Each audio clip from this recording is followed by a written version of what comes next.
What about now?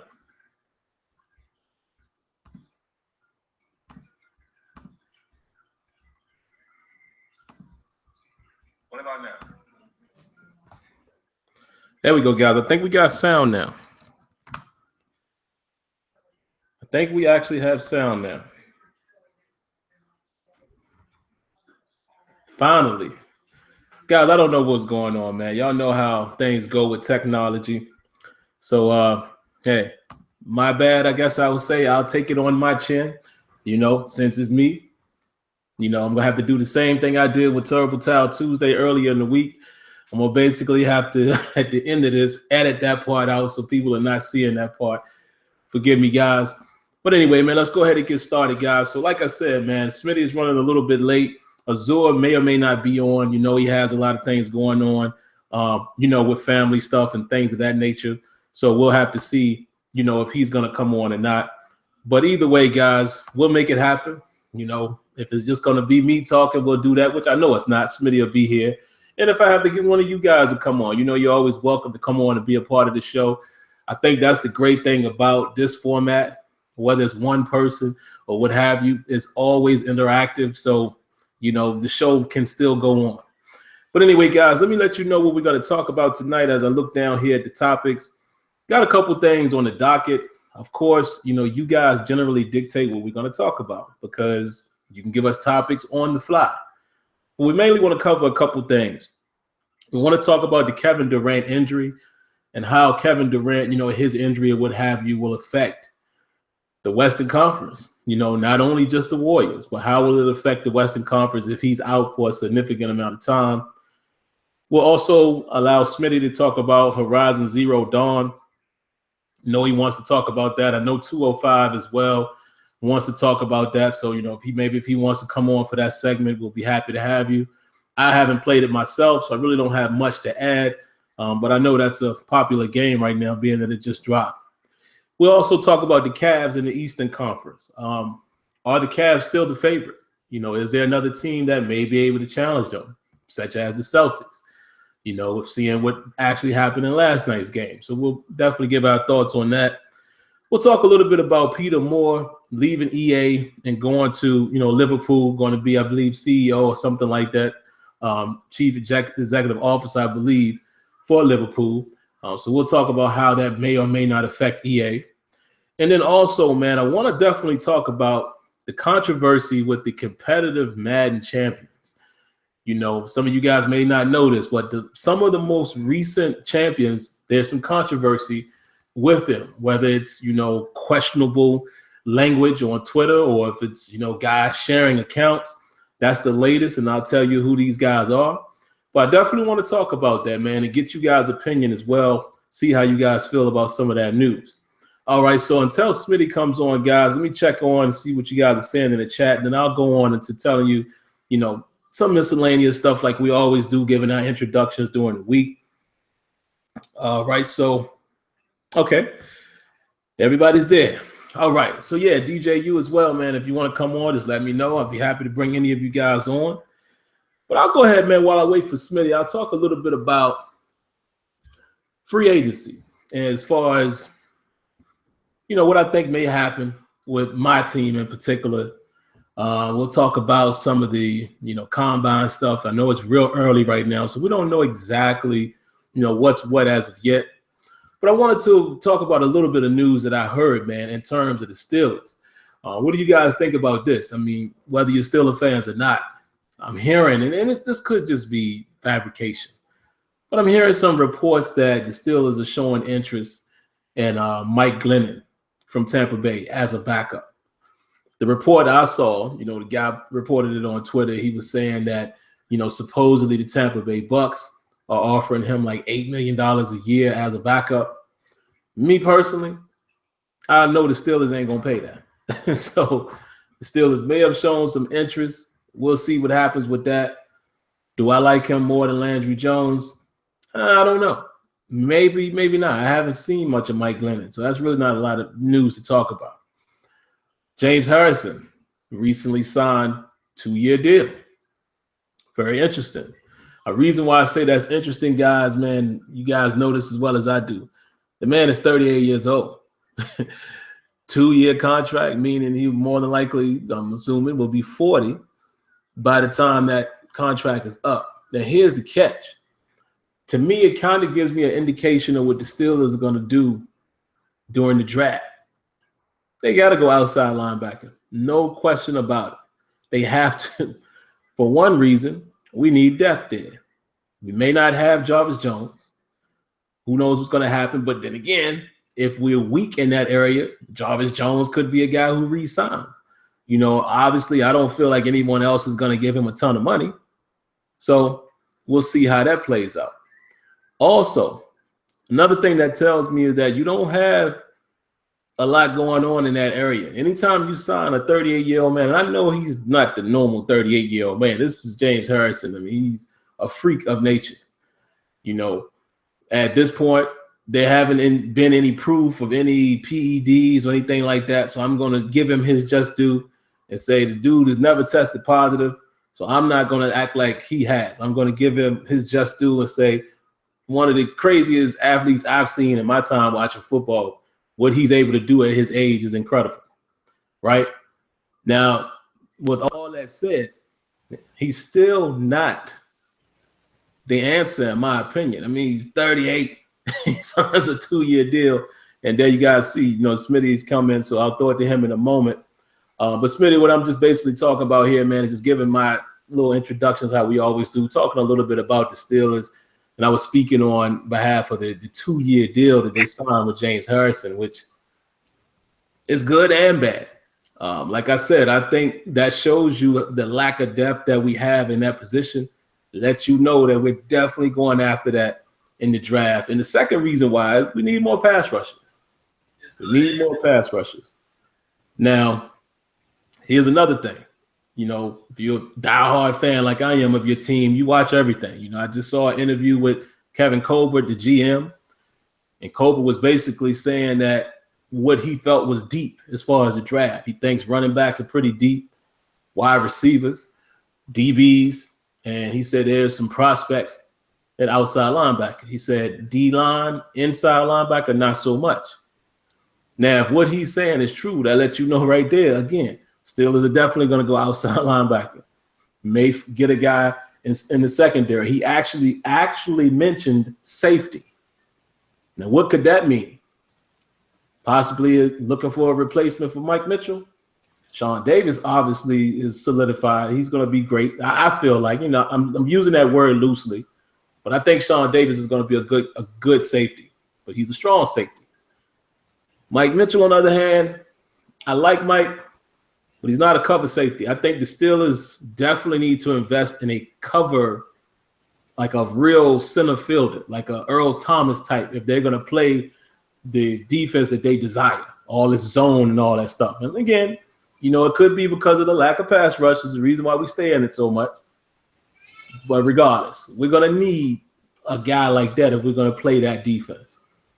But just those couple things, man. I won't bog you guys down with Steelers talk. And we got Smitty here now. And I see somebody said Vic as a backup. Let's not forget Vic was a backup for Pittsburgh. You know what I mean? That didn't work out that well. Michael Vick is not the answer for a Pittsburgh type of scheme. I love Michael Vick. Listen, I've been a Michael Vick fan forever. You know, he's from my home state. Love Vick, but he's not a Pittsburgh Steeler type of quarterback. He's not a stand in the pocket, pass first type of guy. He doesn't have the same elusiveness, even though, let's not forget what he did for us against San Diego a year or two last year, not this past year, but the year before that. So I acknowledge that, but come on. There's no way you're saying Michael Vick.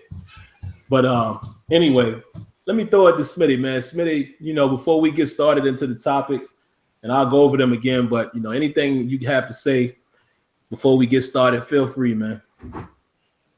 All right. Now, I really don't have much really to say as far as the Lions at this point. I mean, I know that the combine and everything just is getting started and all that. So it's like, I really haven't paid too much attention to it, but I need to look at some things because I know with Quinn, I know that he had got some attention because number one, people are asking about the whole Matthew Stafford situation. Is he going to be signed back, here for certain? But then secondly, that running back, I forgot his name. They were talking about on the radio today, but guy from Oklahoma prospect. He had his freshman year.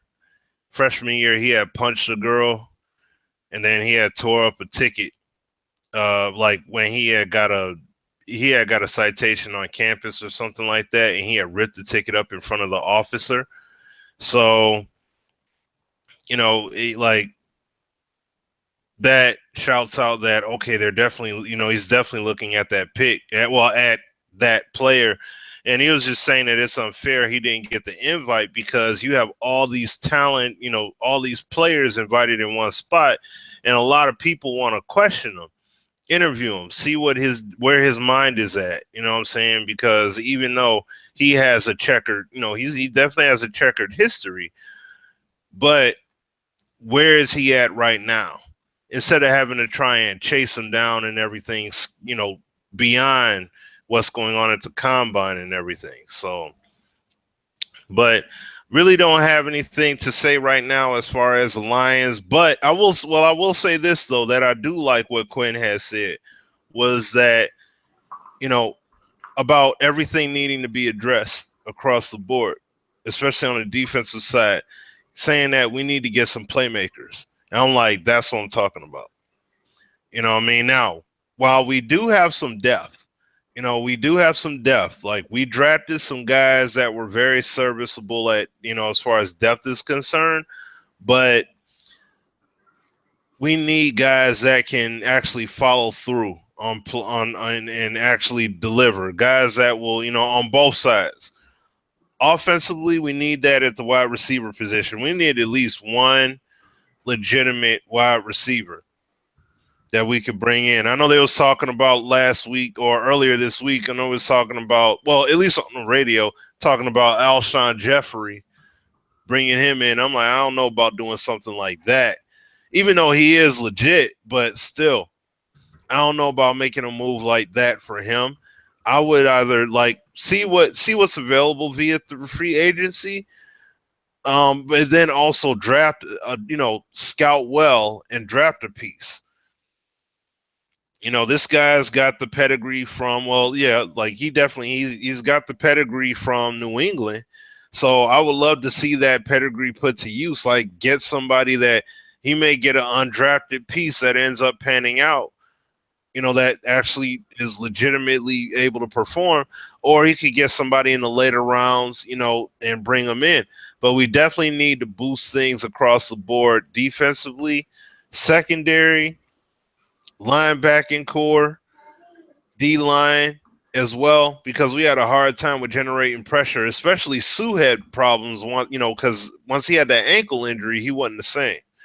So, even when he had came back, and then we lost some pieces offensively, Riddick being out, coming back, not really being himself, Abdullah, him going down for the season. So we had a lot of inconsistency across the board, yet we were able to make the playoffs. You know what I'm saying? So it's like, I really look forward to seeing what kind of moves he's going to do. So I've really not, that's why I haven't really paid too much attention with things as of yet. But I definitely am going to see what these guys do. You know what I mean? What Quinn decides to do, what moves he makes. Is this really going to be interesting? I really am looking forward to see who he brings in. I trust his judgment, especially from what he did, especially what he did from a draft standpoint. But we're going to have to see, what they end up coming away with, come via the draft, and then also guys that they may be leaning on after the combine. So we'll see. Yeah, man, and only other thing I'll say and to add to that, and I'll let you guys know in advance, we'll do the Horizon Zero Dawn. We'll do that topic here in just a moment. I'll throw it to Smitty and let him kick that off. And then 205, I sent you an invite. I know you want to come in for that. But a couple guys were asking Smitty. One guy was saying, what's the defensive, mock draft looking like? He's not familiar with the defensive college studs. And I'm going to be honest, the way I look at, I know college football, but I don't know everybody. I'm a Florida State fan, so I know the Seminoles. I know a lot of people in the ACC. Obviously, I know a lot of people in the SEC. And some of those other teams that you might see, like you'll see a Notre Dame every now and then. You'll see a UCLA or, Michigan, teams like that. Some of the bigger names. But I don't know everybody. But the way I look at it like a coach. I look at the teams that I see, and I'm looking at positions of need. So I might miss a guy that's doing something else, but I'm looking at pass rushers and secondary players. So just to throw it out there, I think the Steelers, first round pick, it's a couple guys that I would like to see them maybe go after. I would love them to consider Taco Charlton or Hassan Riddick or Takaris McKinley. I know some people have some question marks on him, but that dude is nasty. It's a couple other guys out there. You go corner, maybe like a Desmond King, somebody like that. What's the kid's name? Peppers, Jabril Peppers. A lot of people are talking about him. I don't know. It depends on what position. That dude is like a Swiss Army knife.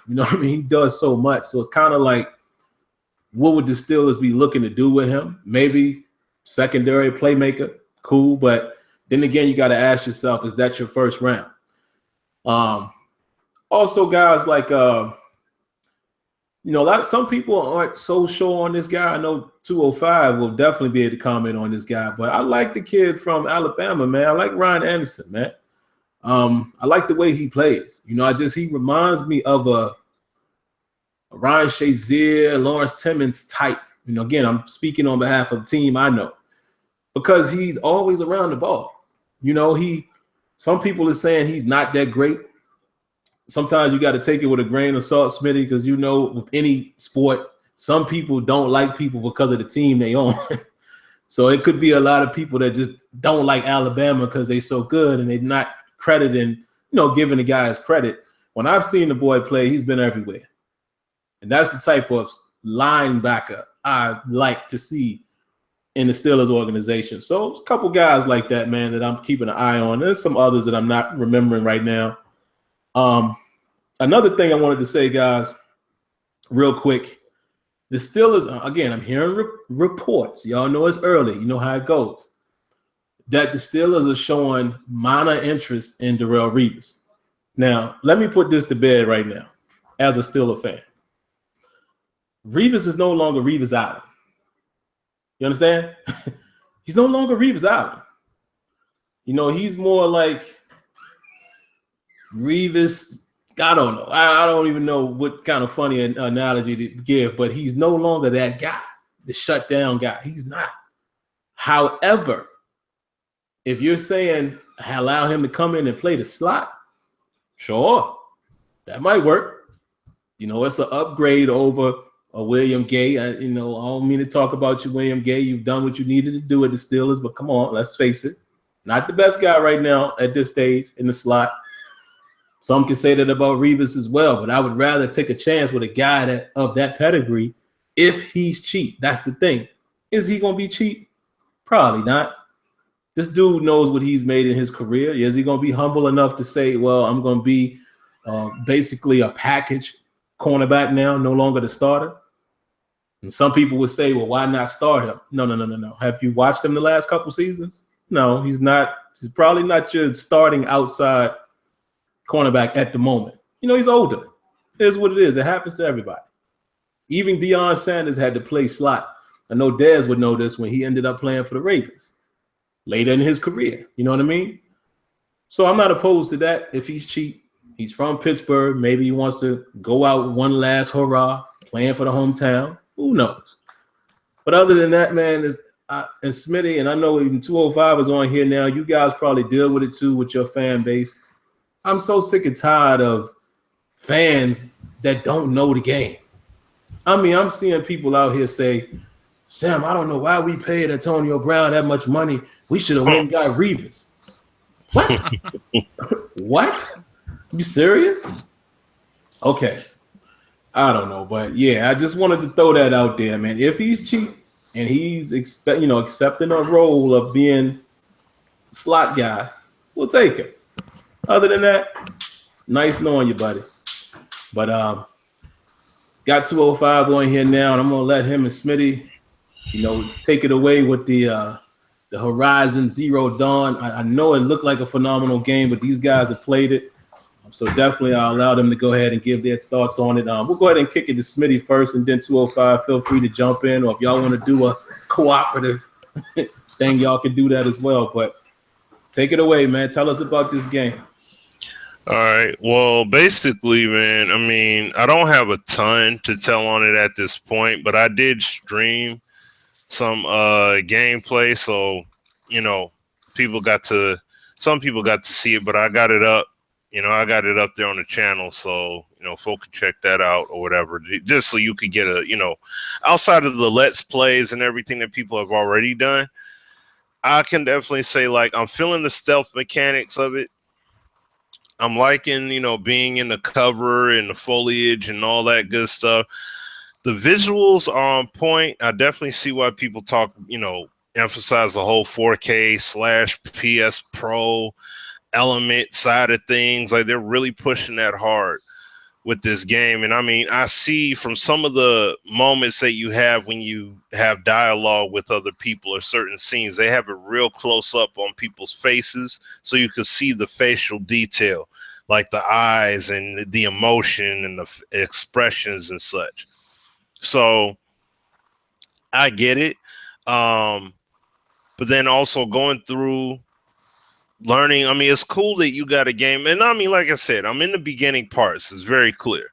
But I like that it's an open world experience where, excuse me, where it's like you have variable options in terms of how you choose to approach situations. You can try and sneak around everything if you can, or you can be combative, if you want, however you feel like.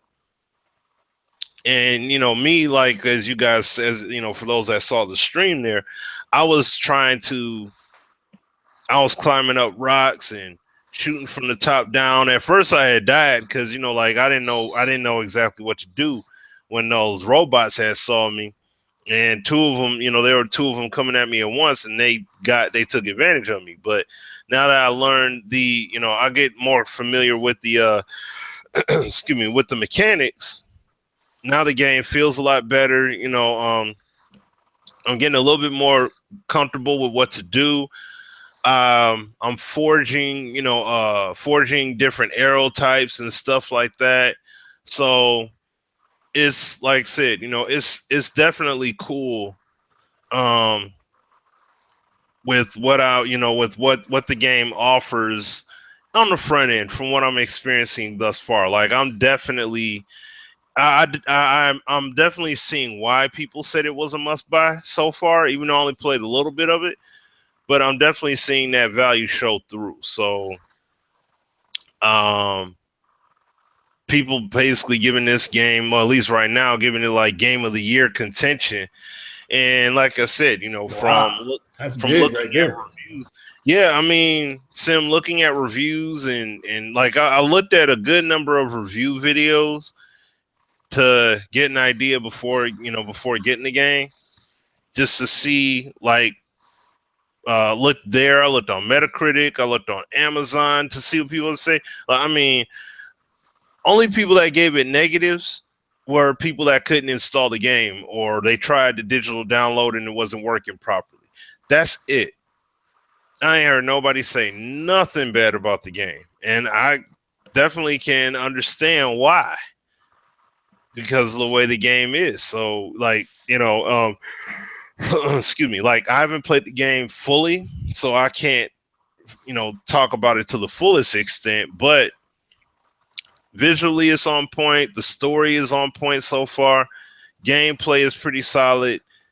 Oh, and one other thing too.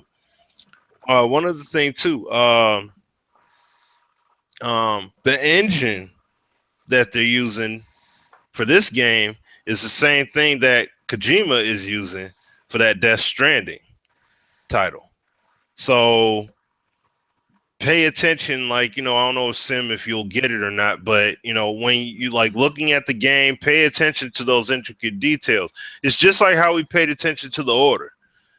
You know what I'm saying? Like when we saw the order and we saw how clean, seamless, all that stuff was, like that kind of detail. Look at the details similar in terms of the way the game flows, how it functions, how the character responsiveness is to the environment. Now, of course, Hideo is going to put his own twist on it, of course, in terms of how he makes games. But he's using this tech, and like from what's going on with the tech, like the game is really, it's legit. It's legit. It is a very legitimate title. I have nothing negative to say about it at all.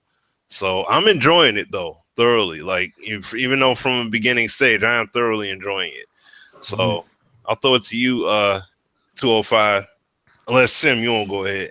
Nah, I haven't even played it, man. I have nothing to add. Okay. Can y'all hear me? Yeah, go ahead, man. All right. The game, like, let me see if I can explain this in a way. It's like every game you ever played. Pretty much like my brother's played it, and he kind of says that same thing. And I got 757 to buy the game. And me and him was playing it today. And y'all guys know 757. He's a Madden head. Like he'll play other games, but it takes something to pull him away from football, And he put this game in today, and he's like, this game is crazy. And the development team that worked on Killzone, Guerrilla Games, is in there with PlayStation or with Sony, since it's an exclusive to Sony. They did a phenomenal job with this game. Like, it's got a learning curve in a way that you gotta kind of know where you're putting your, like when you pull back the string of the bow, it's like got attention to it. Like the harder you hold down R2, and you can aim and stuff, and you want to aim like certain body parts, like to the head and stuff, and you can feel it. And then what gets me is like when you're walking through the forest and stuff, you'll hear the wind, you'll hear birds in the trees. It's like you're walking, like if you have a good set of headphones, like it is so awesome to hear like just the animals and everything around your environment. Wow. Like today I was playing, and the shadowing for the time of the day changed. And so it was seeming to get a little, like I started off early in the morning, and the later you got in the day, the time would change. And then if you go higher up into the mountains, you'll start getting away from the green grass and you'll start seeing snow laying on the ground. And the movement of how she moves is really spectacular to me. And it's got a lot of different aspects of, and it's got the RPG aspect. You can craft weapons. I haven't really got too big into the game, but just the scale of the game is really phenomenal. And the graphics is crazy. Like I'm getting my 4K delivered tomorrow, and I want to test and see how much different it looks from 4K compared to my regular HD TV. Right. And so the gameplay is smooth. I don't really see no drops off in frame rate or anything like that. I really want to get more in depth in this game, but just to hit on that, like we also have Mass Effect coming out this month.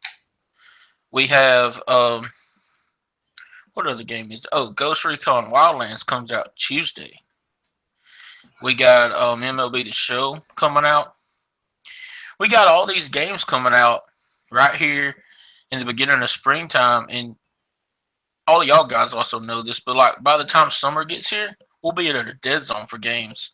There won't be no games coming out. Everybody will be looking at E3, getting ready for fall, Christmas, everything like that. So I'm just looking at this game and thinking to myself, like, this game ain't coming out buggy. Games, sort of like how Assassin's Creed usually comes out buggy. This game really hasn't done that. And I'm just wanting to know, Sim, if you think that might be because it's a single player mode without, online, or if it, just the way it's built. I know they took their time with it, but I just want to ask you this question. Do you feel like it's a bad thing to rush some of these games like Assassin's Creed on a yearly title or Modern Warfare and some of these other things where we could get more games like this if the development team and the companies would take more time with the game? I know we can't do it with sports, but other games like this, it would be nice to do that. I don't think we have to have a Modern Warfare every year or Titanfall every year. I think we could get away from those buggy things if companies would realize that we're willing to wait if you give us a good product. We get aggravated when we spend $65 in the game. It's like crap because it's buggy. Yeah, you may fix it later on down the line, but you hurt your Metacritic score. People are not going to give you the credit you deserve. And that's what happens to us. We're in this generation now where guys don't have much of a patience to deal with anything. Like when we was growing up, you get a Nintendo game, you'd probably die 20, 30 times before you figure out even how to get past the first level sometimes. Some of the hardest games we played, man. And that's why I think that games like this could change the aspect of how we as gamers are if we would just let these development teams and companies know that if you give us a product that we want, you don't have to rush it out the door. And we're willing to still be there. And, this game was hyped, but it wasn't super hyped like other games like Watch Dogs, the original Watch Dogs. It got hyped to the world, and I liked the game, but other people just hated it, Now Watch Dogs 2 is a really good game, and it's going under the radar, not getting bought. I see the prices at Walmart and GameStop dropping like every week, and the game ain't been out barely 2 months yet. It's already like $39. Wow. And, I'm hoping this series actually goes on because there was a game that came on the PS3. I don't know if y'all played it, but Heavenly Sword. That only got one time. It only got one game, but the game was beautiful. And I remember going to Walmart, like I had the game, and it was sitting on the shelf for $59.95 for like 5 years in a row, and it never dropped because the game was so good. People talked about it for so long, and we need more games like that. And I'll just let y'all take it, man. I'll hold on if y'all want me to, or I can go. It's up to y'all. Yeah. We can hold for a minute, man, and we'll bring you back around. Just wanted to say this real quick, then I'll throw it to Smitty, and then he can throw it back to you. Great point on the time, man. I mean, I think as a whole, that's why we see these kind of games and your GTAs and things like that. And I'm gonna say it. I'm gonna say this. I don't want to jinx them. Probably I'll say the same thing about Red Dead. I think when they take their time and push it back and get it right, and let's be fair, I think sometimes it comes down to the developer. Some of these companies, they never really have too many problems. You notice that, like some of these companies, they just don't. And that's not a knock on any other company. It's just, I think it's the process that some of these development teams take.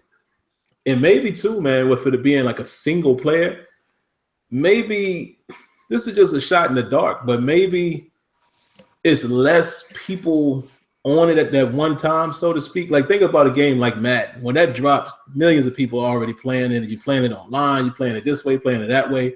You're bound to find something. So maybe we don't notice as much stuff if it's a single player, or like when you're playing campaign, you might not notice as many problems in the game. Whereas there are things that you do notice when you don't. Because I'm about to start the Battlefield 1 campaign. And I actually did that in reverse this time. I went right to multiplayer. And I'm going to just look and see if some of the same things that, kind of buggy in multiplayer are still happening in campaign. But I think maybe that's part of it. I don't know, man. I think I'll say this before I throw it to Smitty. There's so many games coming out, man. I think, I'm one of them people that get stuck on a game for a while. Like, once I get a couple games, I'm trying to just dive into them, and then something else comes out. So I don't know if I will buy, this game. I definitely want to play it, but I want my playing experience to make me buy it, so to speak. So if I red box it, I want to see if that makes me want to buy it. But like you said, man, I know I'm probably going to buy Wildlands. I mean, I don't know what I'm going to do with the show. I want to buy it because I just want to see what it's like, but that might end up being a red box game because I don't know how much time I'll spend with baseball, even though if I do road to the show, it might be interesting. I don't know. It's a good time and a bad time at the same time for me. There's so much to play. And I still got to start the Titanfall campaign. I mean, it's a lot of stuff I haven't even – I know y'all going to laugh at me. I ain't even finished Uncharted yet. So 757 hasn't neither, and I keep telling him to. Yeah, man. So it's it's sad because I haven't beat Metal Gear 5 or even what was it, Batman Arkham Knight.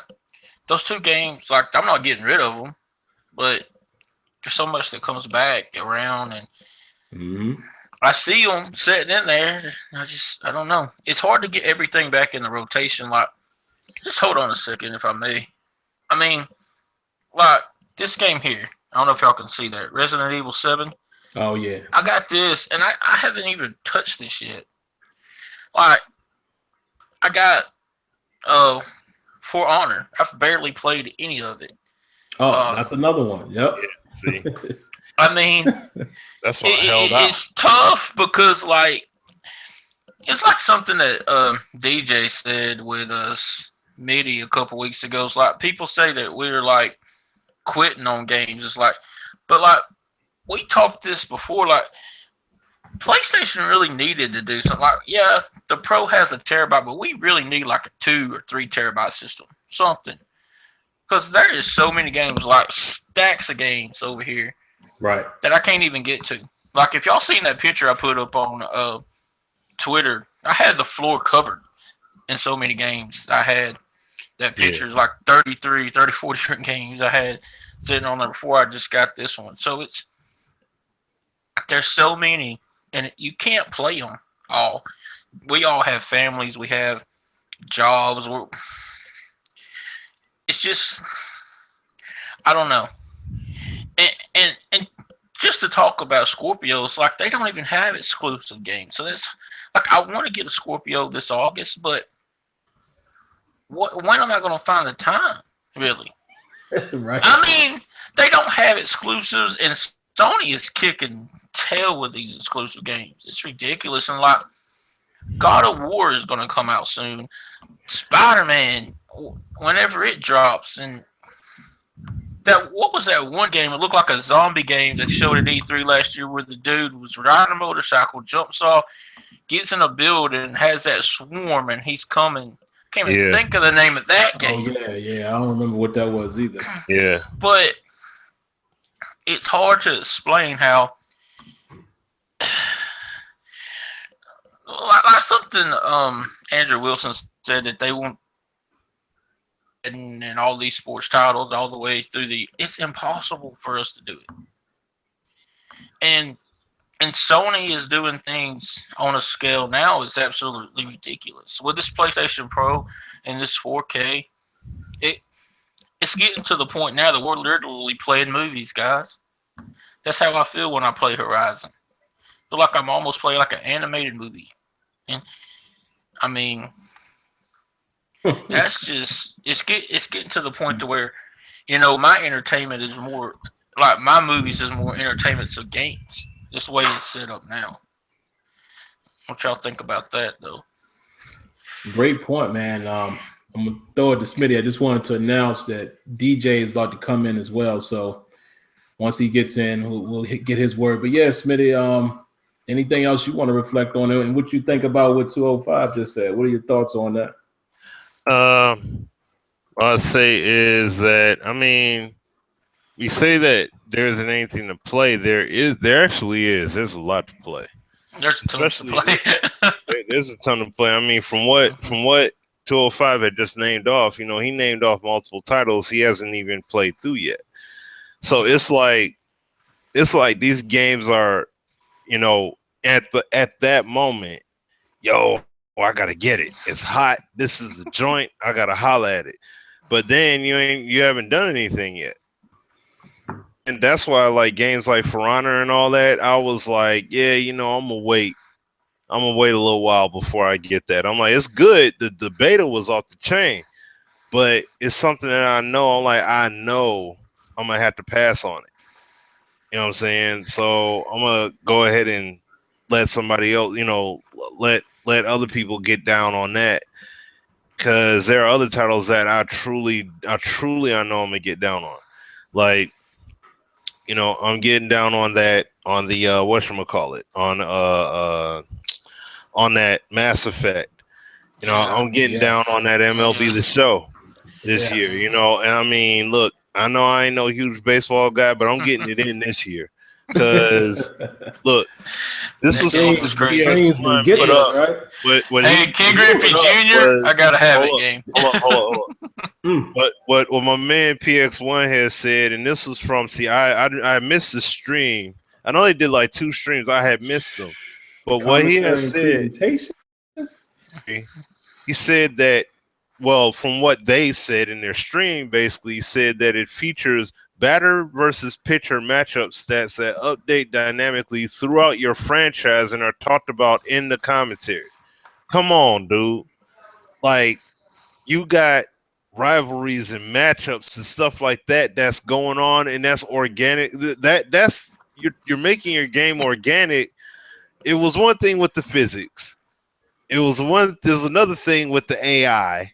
You know what I mean? Now you're doing it with the commentary too, and you got my man Harold Reynolds in there, because I like his commentary, and they got the MLB presentation package. See, that's the kind of stuff you talk.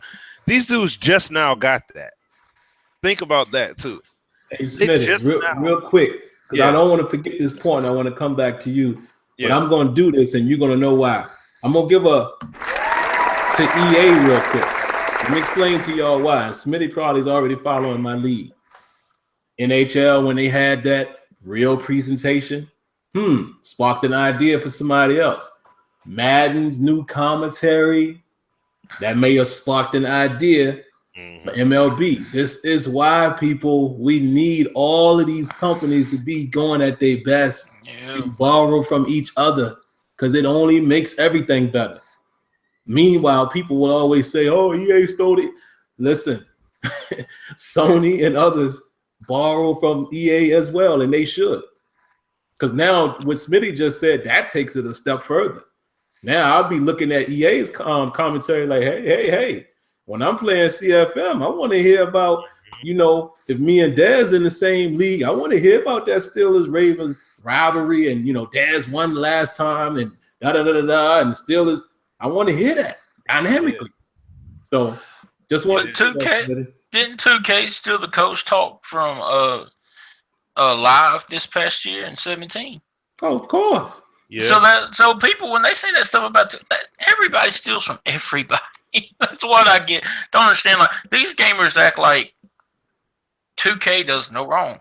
Like, come on, man. They didn't think about all these ideas off the top of their head about themselves.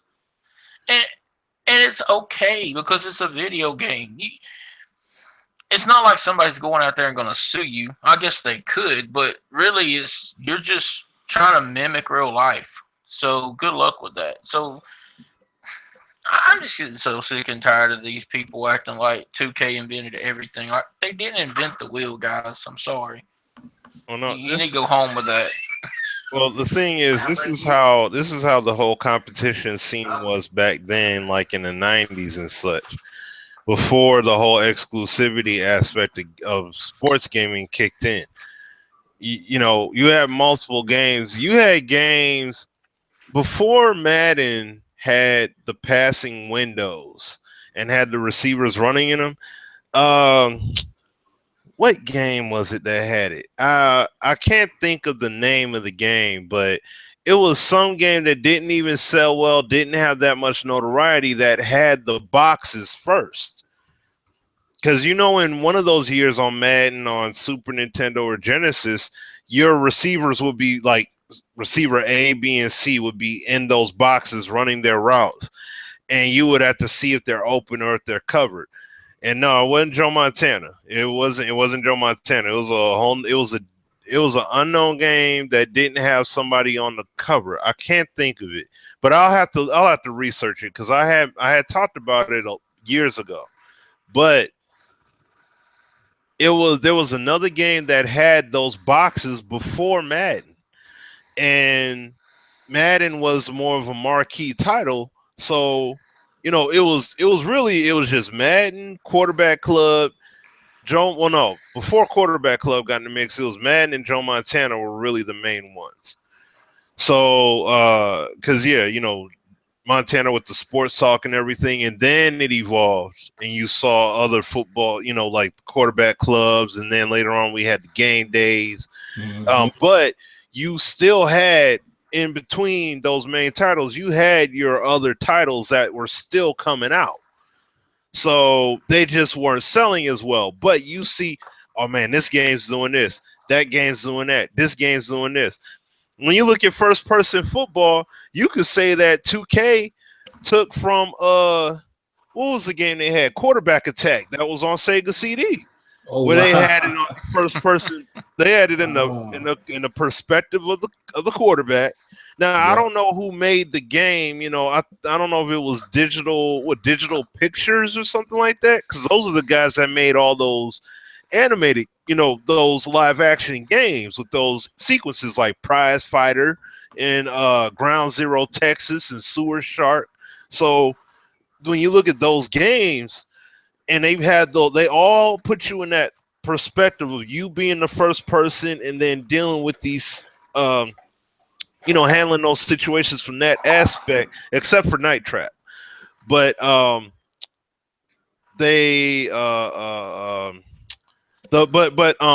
that's what I'm saying. That whole concept, you see that transition to these games in first person football, and you look at 2K and say, yo, man, we need that and all that, man. 2K, man, we miss it. 2K need to come back because they did it. I was like, no, but somebody else did that though. Way before they even did it. It's just that was a popular title, so that's why. So that's what I'm saying. Like when you look at these other titles, and we look at this game like what I'm talking about, and when we talk about Madden, there's something else I wanted to talk about. I'm gonna kind of segue. It's something else I want to talk about real quick about Madden, and this was what I did in the live stream I did the other day. I was playing Madden 08 on PS2, and I'm looking at the controls that are in the game, okay? And we was going ham. Dudes going ham in the comments. DJ was in there, and other people that were watching it and chatting along and interacting. The thing that was crazy was that how simple. I know that it's a different engine, platform, etc. But the way on defense, how easy it was to make audibles and personnel adjustments on the fly. That needs to be in Madden now. Real talk. Yeah. Because look, Sim, I'm telling you, man, all you had to do was literally hold the right trigger on defense, and you just pick the receiver icon to spotlight. That's it. It brought up all the icons, and you just hit the button. That's all you had to do. You didn't have to hit this button, then go to this menu, then go to this. Like, you didn't have to do 2 or 3 stages to get what you wanted done. You just hit one button, made the adjustment. If I want to take my D lineman, if I want to put him flat I want to put him in a hook. I want to make him do a smart zone. All I got to do is flick the analog stick right, left. If I want to do the smart route defensively, play him to the sticks, I just flick the right analog stick up twice. That's it. Real quick. Move it over, boom, boom. Move it over, boom, boom. And that's all you had to do. And then I was playing with the QB vision in there.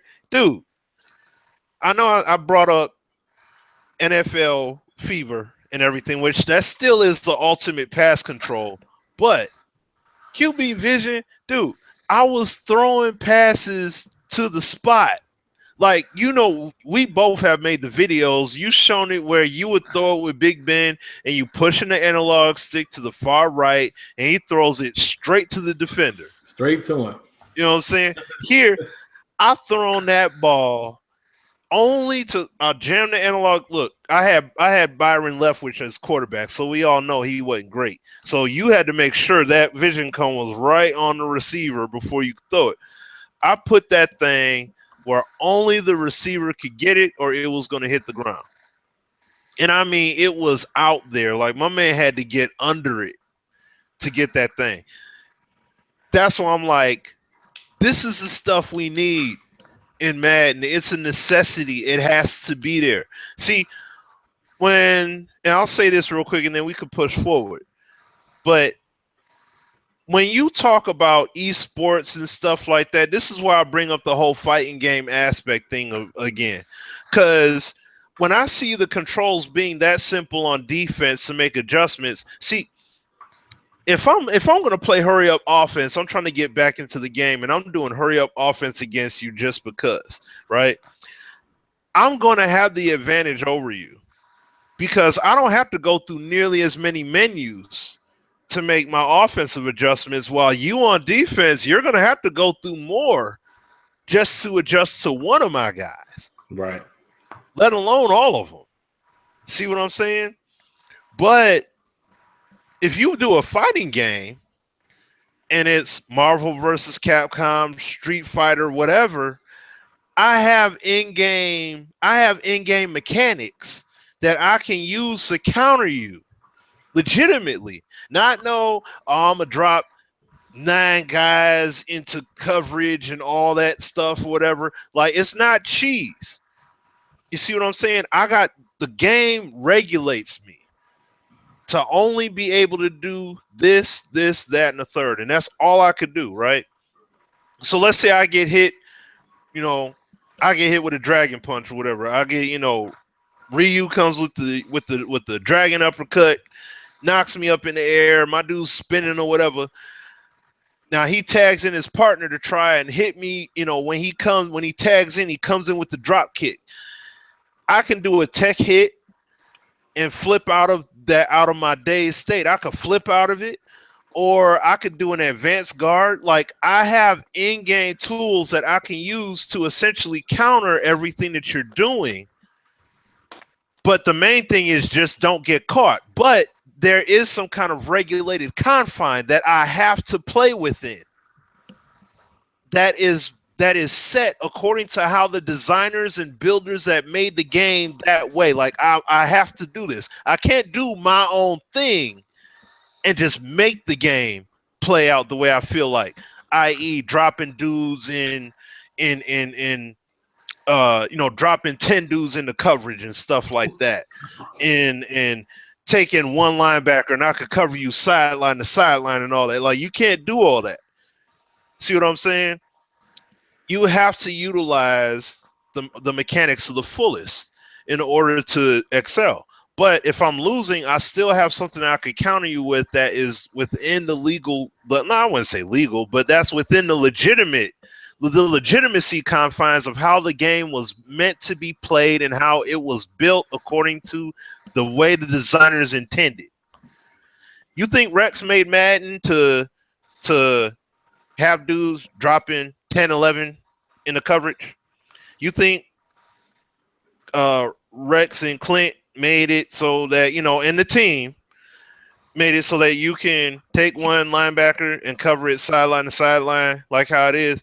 They don't want the game to be that way, but that's what these dudes are doing in this tournament scene, because while these dudes like Sim, you said it, we've both have met tournament guys when we go down to the studio, guys like Zan and Chappie and all these cats.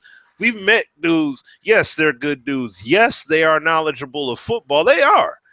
But this tournament scene doesn't allow for that.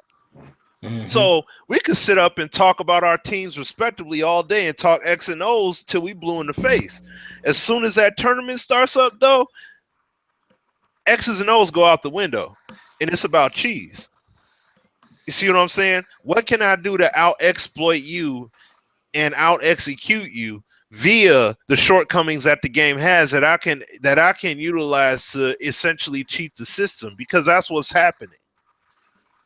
See what I mean? Until that hurdle can be fully overcame, that's what we're always going to be. Like, the game is always going to come up short in that regard. Now, we know that Rex and the team are working on it and building that game up the way that way. You know, they want the game to be legit. As he's came on the show and said that before. He said that multiple times. He said it in your interviews, Sim. You know, so we know that the end goal is, but excuse me, but the problem is that when these guys get upset because legitimate football is happening, the game gets scaled back the way it does, only to, as we've seen what happened this year, this last update, title update, is essentially putting the game back the way we've been saying from beta. Like, yo, this game was already tight out the box. Now, mind you, it still doesn't have the looseness with the fumbling and all that stuff, and the ball physics are not as loose as it was. It's still not truly out of the box, but it's close to it. You know what I'm saying? I mean, I definitely will take it the way they have it, though. But, you know, that goes to the last point here, is that you got to let people you got to make all those mechanics matter. If I run with the ball and I'm fumbling it, like I said, outside of being a bug, of course, but if I'm running with the ball and I'm not using the secure ball mechanic or anything like that, then if somebody goes to the strip and then they're on the right side, it should be ripped out every time. Every single time. Doesn't matter what their ball carrier vision is. Doesn't matter what their carrying rating is. Doesn't matter what their traits are. Because if I'm bracing, all I'm able to do is brace according to what's going on in front of me, or, you know, within my sight plane. Okay, which would typically be in front of me. If I see defense coming toward me, okay, his trait is a brace for, you know, all hits, medium hits, whatever. Okay, well then brace for it and take the hit. You see what I'm saying? But if he's coming from behind, I don't care if my carrying rating is 99. If I'm not securing that ball and he's running up behind me, that ball's out of there. Point blank. It's out. No ands, ifs, or buts about it. It shouldn't. I don't care if you fumble 7, 8, 9 times a game. Oh man, that's not Sim. No, that shouldn't happen. And Are you using the mechanics? You see what I'm saying? If you're not using all the mechanics that the game gives you, then you can't get mad when it's not happening. That's like saying I got Allen Iverson in 2K and I'm just standing there dribbling the ball, but I'm not using the mechanic to turn my body to the side to protect the ball from the defender. I'm not going to use my crossover dribble. I'm not going to use my spin move at all. I'm just going to dribble straight forward, stationary, not do anything. Now, unless my hand just morphs through the ball and it doesn't get knocked away, outside of those moments, that ball's getting stripped. And then, well, I'm going to get mad and say, Devs, fix it. No, man. Like, you need to fix yourself. You got to step up. Just like what DJ said, people get mad. You know, they get mad. They want the game to be all critical and challenging and tough and all that stuff, but they don't want to step their game up none, no. They want it to be extremely hard, but they want to be able to play it with a one-button mode mentality. No. If you want to play the game that tough, here's all the controls, then you better go on ahead, learn some stuff and have at it. Get on the practice field and learn how to play the game. Otherwise, you in for a long night. See what I'm saying? So that's why I'm just saying that's why we talk about these things, and we want this game to be authentic, and we want it to be this hard challenge and all that stuff. Because I don't mind losing games. I get frustrated, but I don't mind losing games as long as I can legitimately speak to why it happened. I'm cool with that. But people want participation trophies and stuff like that. And that's the problem that we got right now with the game. Like, I would love to see Madden played where you got to go into a tournament and you got to play with, like how it was in Tiger Woods 14. You got to play simulation mode style football. It's unforgiving and relentless, and you really got to rely on your football IQ and the tools you have in the game, because if you drop all these dudes back into coverage, guess what? I'm going to take my quarterback and I'm just going to say, skip passing it. I'm just going to run it, and I'm going to gain 10, 15, 20 yards on you every time because you dropped your dudes all the way back into coverage. And now there's a true, like, let's say once they get the player movement where it needs to be, oh, yeah, it's going to be a lot harder for you to just cover all that ground just like that. Then you're going to really have to think twice in terms of how you actually play each other, how you actually perceive your opponent and you face them. A true chess match. So that's what we really want to get to. So, but I'll throw it back to you, Sim, man. Sorry for my little diatribe there was going on. Well, yeah, man, it is what it is, man. I mean, hey, everything you said, I think everybody listening can definitely relate or agree to what you said. Real quickly, we do have DJ on now, but just to throw it back to 205 real quick, before we grab DJ, was there anything that you wanted to comment on that was referenced by Smitty, or anything else that we said since the last time we spoke? Yeah, getting to this whole thing about Madden and the way things are going, there's a lot of things that, as far as the community, we don't get the truth told to us as much sometimes, with the fact that the suits above, Rex and them, they make a lot of more decisions than anybody gives them credit for. You can say anything you want to say, but the guys upstairs decide what that game's going to be. After lunch, during the season, after the Super Bowl, all that stuff gets decided by them. We're just here for the ride.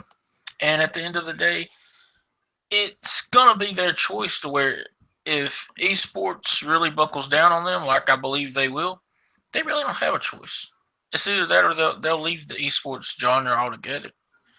And when you're talking about games like Madden, who people want the game to be super tight and this, that, and the third, let's talk about a game who has been faltering for the last 3 to 4 years. I'm going to pull this game right here. You see this? This game has been a failure for a while. I'm sorry. I knew he was going to do that. Trust me. I love me some basketball, but this game, 10 steps backwards, people. That's fine. Y'all can uphold anything you want to uphold. That game right there, bargain bin. Sorry. Oh, man. Bargain bin. It's just funny because, like, we really want these games to be phenomenal like they used to be on the PS2. We got so much coming out this year. I can't play all these games. And I surely can't keep playing that. You spend whatever you spend to buy the game, then you got to spend another $50 or $100 to get these coins and all this. This is worse. That game is worse than MUT.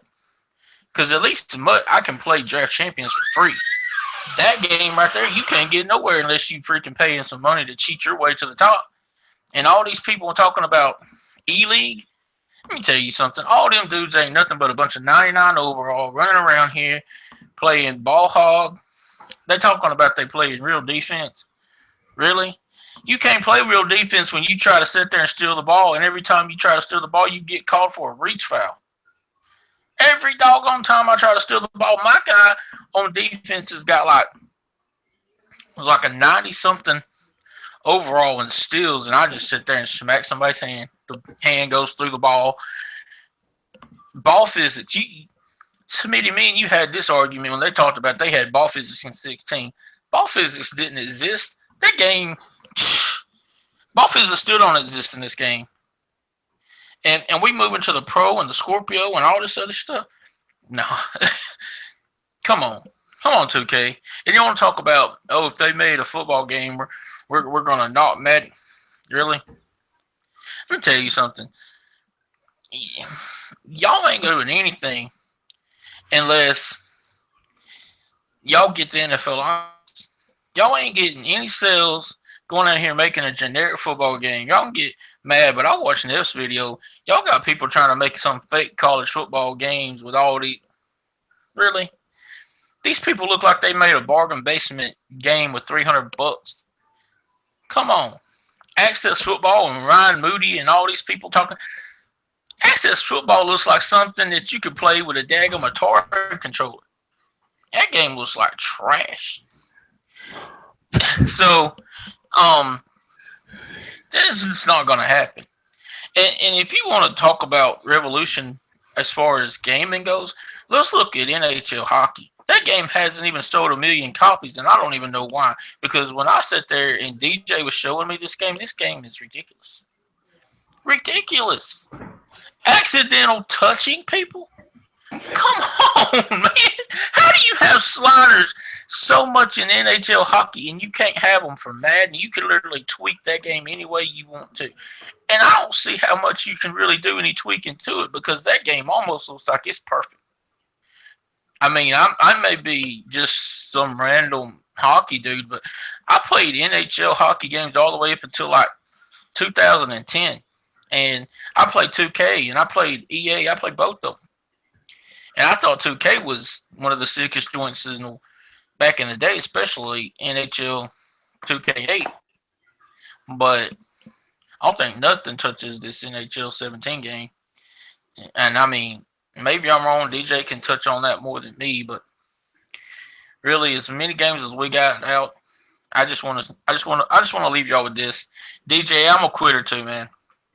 I got too many games to sit here and hold on to this Madden all the time, man. Be mad, but yeah, I'll let it go. Y'all have a great night, and I'll continue to watch.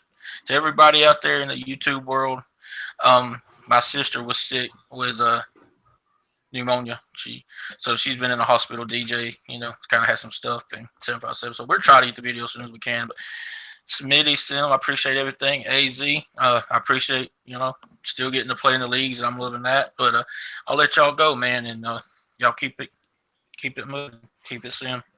Peace. Yeah, man, we appreciate having you on. Definitely want to throw it to DJ. And I want to say this real quick, DJ, because it's important. See, guys, everybody has their own opinions. This is how it goes. I can't necessarily go as far as saying that 2K is a failure, but I will say they suffer from the same legacy problems. Just today, I was playing the game, man. I was supposed to do a live commentary, but it got messed up. But it's just they have so many of the knick-knack little stuff that's so big that holds the game back, even though it's in a great position. It's just like Madden. Now, last thing I'm going to say before I throw it to DJ, we can't forget, guys, in this community, we always have a habit of going back and saying, why can't Madden? Why we can't forget. We know the answer. Number one, consecutive development with the same team, same vision.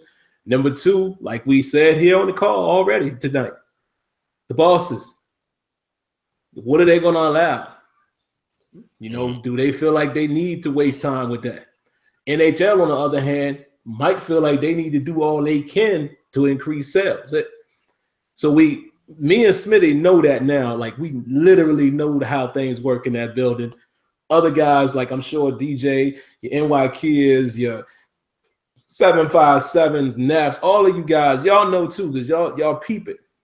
So I don't really ask that question no more about why. Why can't they? We know the answer. It's about us forcing them to do these things. But welcome, DJ, man. Happy to have you. I know a lot was talked about since you've been on, but whatever you got for us, man, feel free.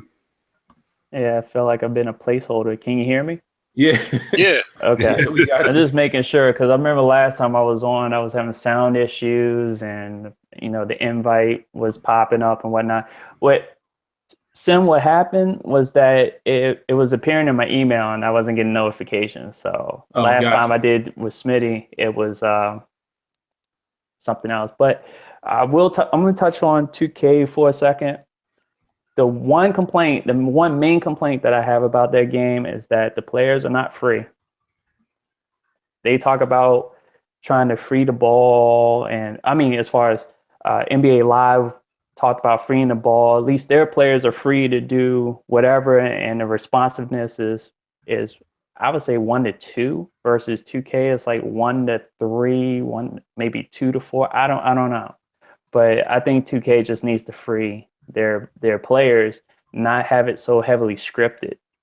Mm-hmm. So we can have these organic outcomes. So I won't have to uninstall the game 3 sometimes like I've already have. Okay, so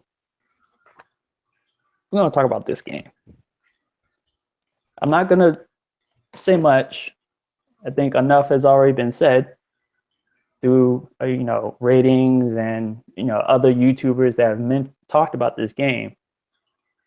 I was hooked on this game since the opening credits. I didn't fire a bow. I didn't fix any potions. I didn't make a dive roll or anything. I was hooked because I'm a storyline guy when it comes to these type of games. I know it's an RPG, but it's like an action RPG.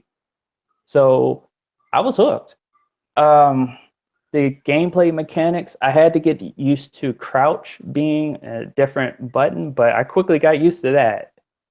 I'm mostly a stealth guy, and the fact that you can use stealth, and on top of that, strategy in this game, because the interesting mechanic that it has is that when you get to a certain point in the game, you have the ability to scan your enemies, and you see certain parts of them, and depending upon items that you have, weapons that you have, and their strengths and weaknesses, you play off of that.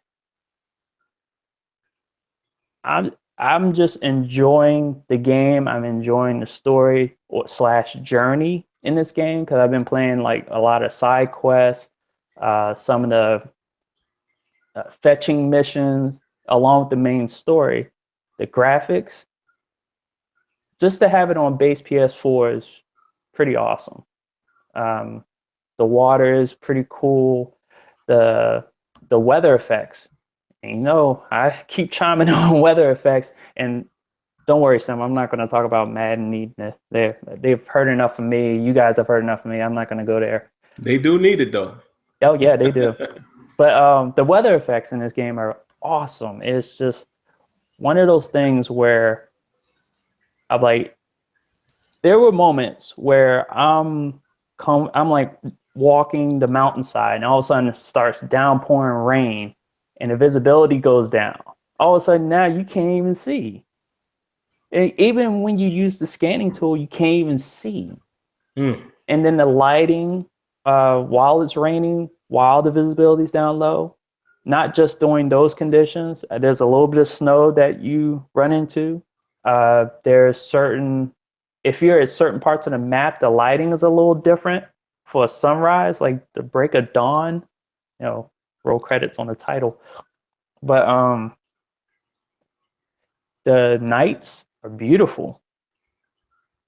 They did a really good job with this game. I realized that this game has been in development for a long time. I know the general consensus is that it's a 6-year cycle, but yeah, this game is. Don't quote me on that 6-year cycle. I heard that this game was supposed to be coming out last gen, and now made it to this gen, and what we have here right now. But other than that, I'm enjoying the game. And one last thing, and I forgot to add, I know one person agreed with me on Twitter. I think it was Neo. He sat there. We sat there and talked about the score, the musical score for the game. I still have that theme playing in my head, even when I'm not playing. When a game can get their theme to play in my head when I'm not playing it, that deserves a 10 for me. So I think that's all I can say about Horizon Zero Dawn. I think that's pretty much it that I have to say. I wasn't trying to, upstage Stack, or definitely upstage Smitty.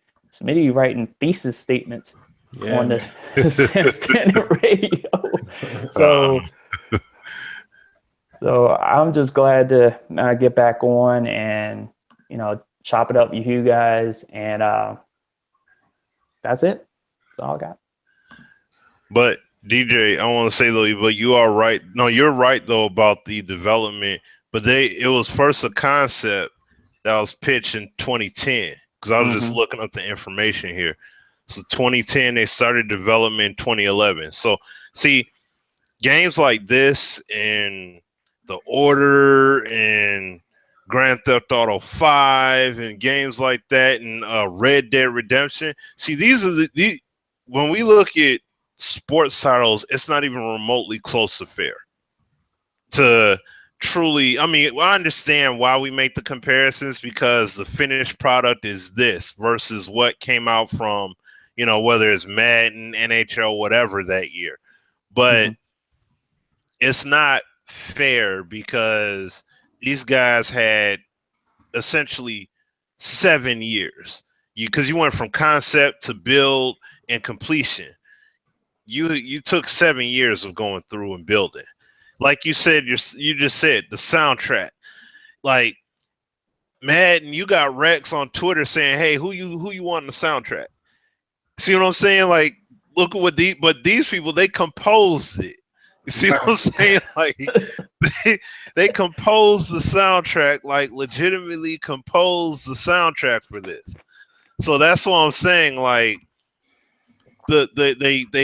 they capture you in the storyline, and they capture the drama, like all of that. So it's like for Madden or NHL or any of those games to do something along that line, it's like we still got to drop a game every year, but somewhere in the background or progressively, you got devs that are doing dual duty.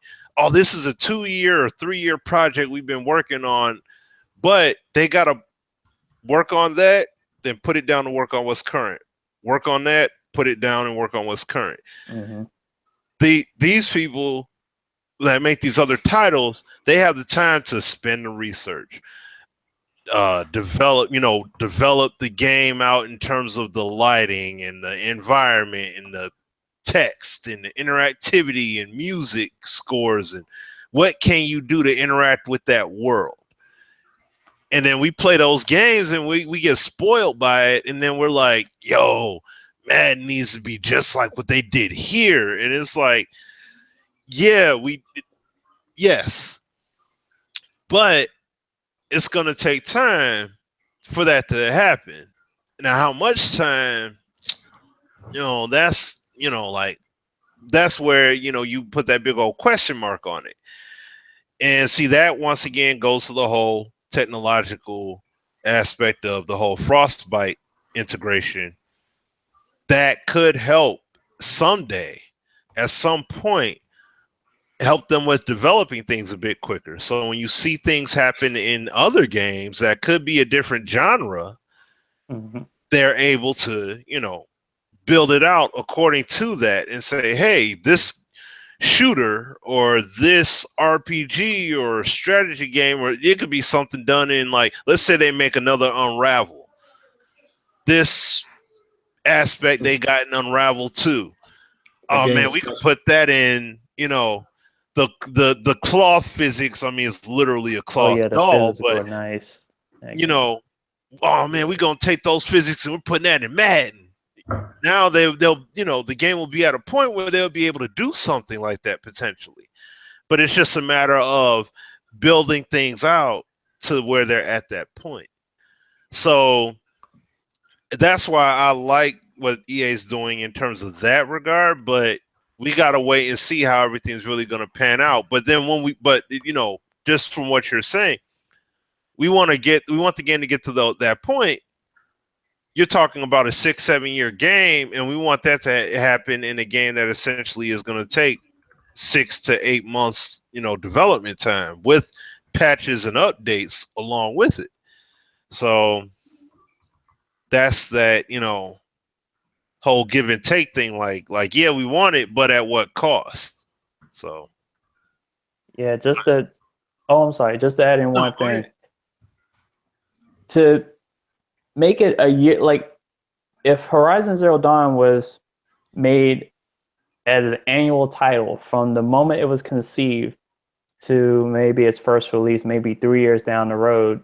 So you're talking about 2013. I can tell you right now that we'd be playing only parts of that map each and every year. If we want to be real about it, as far as like that 6-year development versus the year to year, that's what would have happened with Horizon Zero Dawn. We would have been on like Horizon Zero Dawn, the quest for Snowy Passage. yeah. So real talk. We would have been on like part 4 of Horizon Zero Dawn if they did an annual cycle. So that's just me. That's just being real about it. So I agree that it's not fair to really compare a 6-year game that's been kept under radar versus a game that's been year in and year out for the last 30 some years. Forget who's been making the game. The fact that this game has been year in, year out, except for that 1 year I think they canceled. That was a big L by 2K.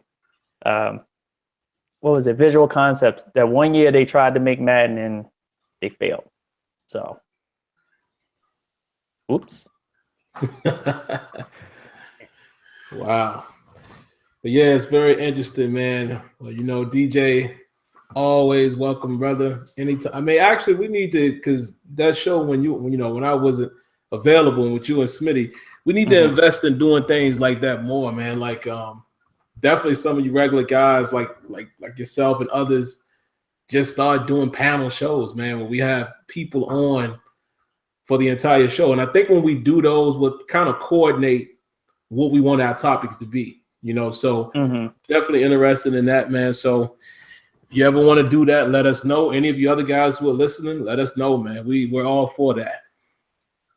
Yeah, I agree. I think that's the way to go. It keeps it, I would say it keeps it fresh, because it's like, it's no offense to you guys. It's that, we hear the same 3 voices and we may hear a different voice there, a different voice there. And it's just like, you rotate the 4th guy. It's going to be fresh almost every week, whether it's a repeat 4th you you 3 guys in the lead, and the 4th guy, just take it from there. I'm definitely down with that, man.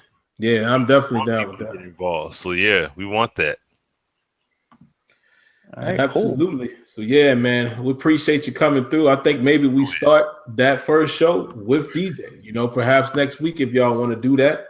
I'm down with that. I have no problem with that. Moving right along, man. It's already 9:27. Smitty, we'll try to speed through some of these topics, man, because I try to not go too far past 10, if not past 10, man. Still, me and Smitty both still have to honor our husband and father duties. I guess, man, we can circle back around it and we'll grab the KD injury and the Cavs thing maybe near the end, because that should be easy, as well as the Peter Moore thing. But I wanted to lead into a little bit more with Madden. Since we're talking about Madden, this would be a great time to address the controversy out here in the competitive Madden champions. This is interesting. I saw earlier today. Now, most of you guys already know the situation with Dubby, the last champion. There were some remarks. Some people were saying it was racist. Some people were saying It was. It was a friend of his, whatever. Like Yeah. I said, you shouldn't have said it. I mean, and let's keep it real. Y'all know we always keep it real. You dug deep, my dude. Like porch monkey? Like yo, who uses porch monkey? Like that's from back in the day. You understand what I'm saying? Like nobody, I mean, people might drop the N-bomb from time to time, whether they right or wrong. But for you to say porch monkey though, homie, like that's as bad as calling somebody a jigaboo. You know what I'm saying? Like, bruh, like that's why I was like, all right, dude. Like, nah, I can't rock with you on that. So you got that situation, right? So today, and I actually was, I don't want to say I was disappointed or sad to see this news, but it's crazy, man, because I watched the tournaments. I told you guys why. A lot of the times I find out what the real problems are in the game. But I've had the opportunity to meet some of these dudes. Like, Problem is a good dude. Contrary to what some people think about him because of the way he plays Madden, good dude. I even like Serious Mode. Cool dude, cool young dude, man. Younger than me, cool dude. And I even had a chance to meet my man, Skimbo. Cool dude. You know what I mean? Cool dudes from the time that I spent with them. I don't know them long term, so I don't know. I'm just saying from my interaction with them, cool cats. So that leads me to the next guy. You know the guy who won. I forgot which tournament it was last year, but the dude, Spot Me Please. You know, he was kind of a likable kind of guy just watching it because I was like, oh, you know, kind of the underdog. He represented the Titans, if I'm not mistaken, had a nice story with his family. He won, you know, had a baby. So I was kind of like, you know, just being a human being, I was like, all right, I'm going to root for this dude. You know, he's one of the guys I've never really heard of. Came through the ranks, did his thing, won. I think it was the one at EA Play. I think that's the one he won last year. I think. Could be wrong. But anyway, so we here today, and maybe some of you guys don't know, him and the guy, Mr. Hollywood, the Madden Ultimate Team committee or whoever it is that posts, you know, this situation about these guys were like sharing accounts or something. And for you guys who play MUT, y'all probably could speak more on this, but from the impression I get is they were basically helping each other climb up the board. Oh. So these cats, one of them, Spot Me Please, I believe, got disqualified. The other dude, I have to go read it again, man. I'm trying to find a link for y'all now, man. And I'll post it so you guys could read it. But it's crazy though, Smitty. Like, what's going on, man? I mean, I'm not pointing fingers at anybody because believe me, I'm sure there's people in the sim community that'd be wild. But what I'm saying is, it's crazy at the emphasis that's put on the esports thing, right? And you already have had, I mean, think about it. Competitive Madden has been back, this like the second year. In a year and a half or so, but the second year is really not complete yet. You already have had controversy. So it's kind of like, who are these cats, man? Like who?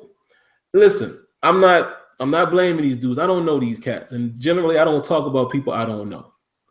But it's like, it's a crazy representation of the Madden brand, so to speak, because now it's being seen by way more people that may not have even known about it. Because people who play Madden.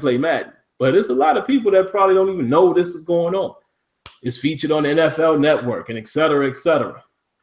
So it's funny to me to see that, you know, that's a huge focus by obviously the company, and you're having these controversies. So it makes me wonder, Smitty, what do they do going forward?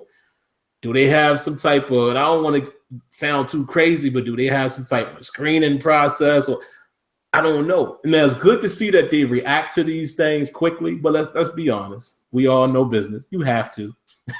You have to. You got to. It is no different than, I'm not even going to say that because that whole Deflategate thing was nonsense. But in a sense, if I'm trying to make a rational excuse for Roger Goodell, which I don't like, you kind of had to lash out at somebody like Tom Brady to keep yourself from looking like a sucker. And at the end of the day, he still looked like a sucker. But y'all know what I'm trying to say. So EA has to react. Like with W, they docked him 3,000, which I felt like, come on. If I won 75 grand from playing Madden, y'all take the 3. That's like extra tax. I don't care. I don't think that was enough. You know what I mean? And I'm not trying to get in the man's pocket. I'm just saying that seemed a little corny to me. Like, oh, you just got to say something because you don't want to look crazy. Now, this one, however, is a little different. You disqualify old boy. He was a former champion. And then both of them got a lot of points docked. NY Kia would know this because I know for y'all that don't know, NY Kia represents us very strongly, the sim community in MUT. He's trying to climb up that leaderboard in MUT salary cap playing sim style, and he's climbing. So he would probably know more about the points and all of that. But I believe both of them lost like 125 points, but Mr. Hollywood is able to compete in the next tournament or whatever. I don't know. I don't know how they decided who got what. But my question is, Smitty, is it a good look? You know, and you would know this better than me. Are other esports companies like these other leagues, MLG and things like that, are there situations like this with other games, or is it kind of like a bad, like a blow to Madden early out the gate? What you think about that? I mean, excuse me. I mean, it does. Excuse me. No, it does happen with other games. I mean, like, let's see. Okay, here we go. Like, there are some esports. Yeah, see, that's the whole thing. It's basically like this. The bigger that esports gets, the more you're going to see scandalous stuff happen.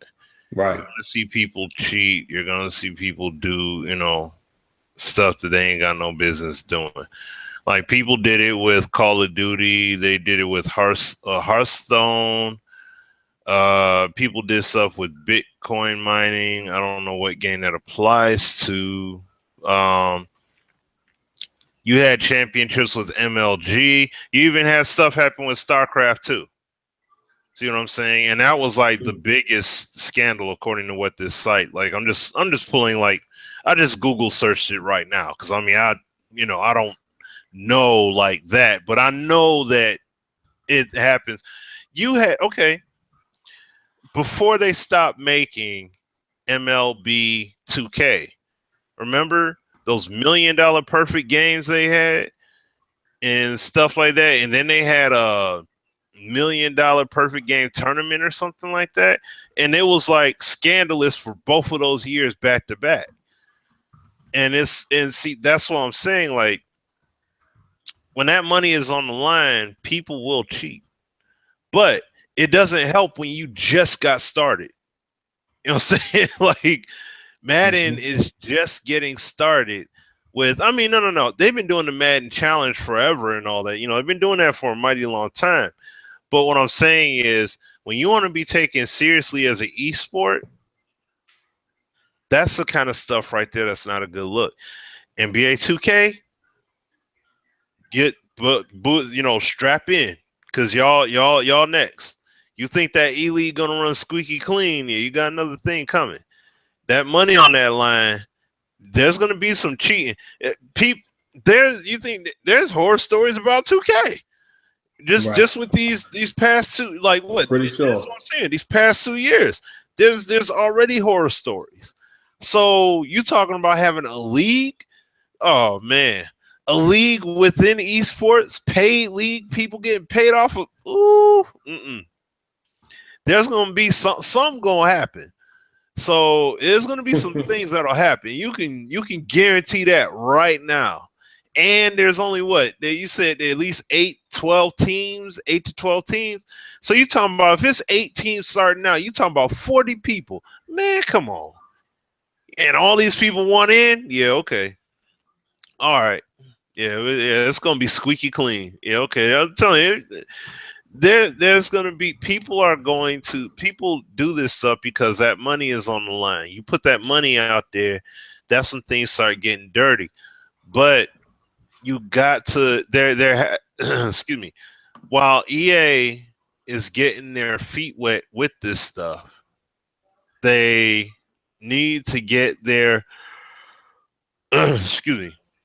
They need to get their, you know, their bearings and everything together as they go along. Learn from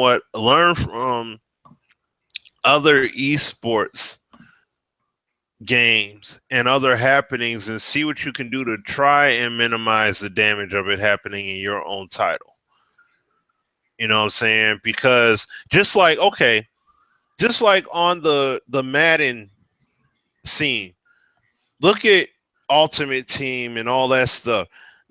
There's all kind of black market activity that's illegal that's going on with this stuff. You see what I'm saying? Mm-hmm. Now, I'm not all in like that, but I mean, there have been things that, you know, over the years that have been talked about on Twitter. People, you know, Sim, you stream, and, you know, when I be streaming too, people trying to sell accounts in the chat and everything. Man, I got a Madden mobile account, already got 99s and all that stuff. Holla at me if you want it. Like, you know what I'm saying?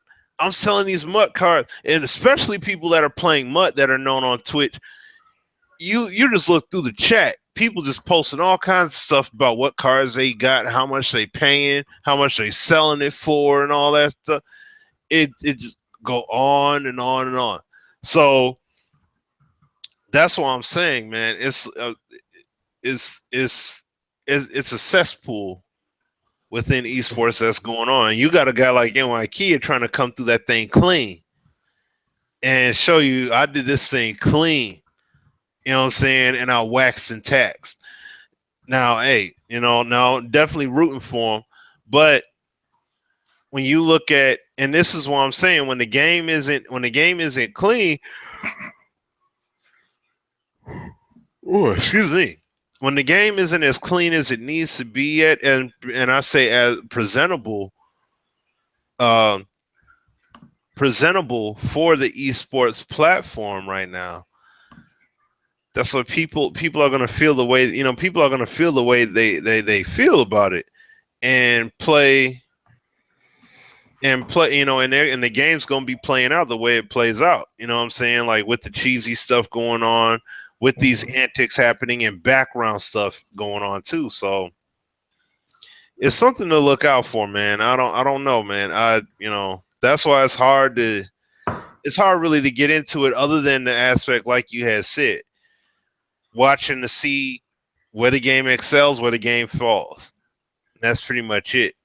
That's essentially what I watch it for too. Not necessarily to see who really comes away with it, Right? But just for entertainment, you know, entertainment purposes, and see what's good, what's bad. So, yeah, man, that's why we pay attention. I mean, listen, that's why the devs watch it.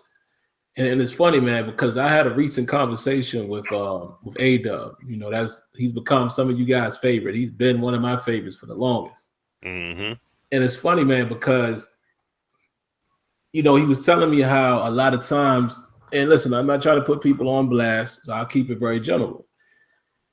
He was saying, you know, a lot of times, you know, because it's times that they speak to competitive guys as well. And let's be honest, I think they should do that. I think it should be a mix of sim guys and competitive guys, because what a lot of you may not realize, a lot of them competitive guys want the same thing. They want real football. However, the mix, we start to clash a little bit when, because I've spoken to a lot of guys, like, you know, I just don't, you know, I don't always broadcast this, but I've spoken to a lot of guys. You know, I'm doing a lot of work when y'all don't even know I'm working, like trying to figure out what's happening. Because I'm gonna drop a jewel real quick, and then I'll get back to my point. In order for you to, you know, influence and affect things, you got to know what's happening. And I peeped this from a long time ago. I said, okay, I see who you cater to as far as suits. So guess what I'm doing? I'm infiltrating. You know what I'm saying? And trying to make sure that our influence is infused in what they want and get everybody roughly on the same page, right? And then we got a different playing field, and then we can start separating, like Smitty always talks about. Then y'all play here, we play there, but the core is right. That's what we've been doing for the last few years, in case y'all was wondering. So I've talked to a lot of people, right? Some of them dudes are all about absolutes. And that's where, you know, the settings and stuff that we talk about, that's why we're so adamant by saying, okay, we need to have different settings. Let me explain what I'm saying. I've literally spoken to some of these guys that all about football, but when they playing for money, I shouldn't have no drop passes in the wide open. None. I don't want no drop passes. Some cats don't want fumbles. Some cats don't even want injury. And I get it. Now, let me play devil's advocate a little bit. Okay, I'm playing for 75 grand, 4-minute quarters. You know, limited time of possession. Guys not punting the ball, you know. I probably don't want a drop pass technically either. I get it. I get where you're coming from. But that is not real football. And to get back to my point about A-Dub is one of these guys. He ain't trying to hear that. Like, he's literally told dudes, I hear you, but that ain't football. I'm not going to do that. I ain't doing that in my design because, and not in a disrespectful way, I'm just saying he's the type that he's never going to put anything in the game that's not real. He's not going to do it. Like, I'll give you all an example. We had a discussion, and he was saying he watched certain things, and he was like, it kills me when I see people put like a slot corner in a deep zone. He was like sending them way. He said, who does that? He was like, in football, you ain't never going to see that, really. You're never going to see this slot corner like just vacate and go all the way. He said, that ain't football. So it's stuff, I say that to share this with y'all, it's stuff that they even know that the game has that they don't like, or they are actually working to eliminate certain things. You know, so I always got to bring us back to that because I want everybody to understand that our voices are being heard. The devs is about the realness. But, you know, it's times, you know, y'all know how the whole allocation and all that go money-wise, and y'all know how that goes. They can't do everything. But I'm just saying, I just wanted to say that, man, because it's funny, you know, it's great that they speak to competitive guys now as well as sim guys, because I think as a whole, because like I said, Gibbs and Falls, we became very cool, you know, because when we first met, Smitty knows this, we was sim, they was damn, you know. But then when we got to meet them, Falls said the simplest thing to me, and I was like, you know what, sir? Shook his hand and said, you all right with me? He said, listen, I want real football. This game should not allow me to do this. I shouldn't be able to do that. Now, if I can do it, I'm going to do it because that's how I play.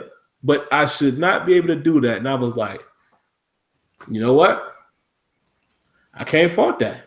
I can't be mad at a competitive guy or freestyle guy. The game shouldn't allow him to do it. And that's always been our position, especially Azure. Azure is always big on that. Man, the game shouldn't let you do that. So that's really where we need to come together. But a lot of those guys want real football. Like some of you may know Lights Out. You know, he's a cool dude. He's in the program. I've met him several times. I've been at EA in the studio with him. He wants football. He's just a competitive player.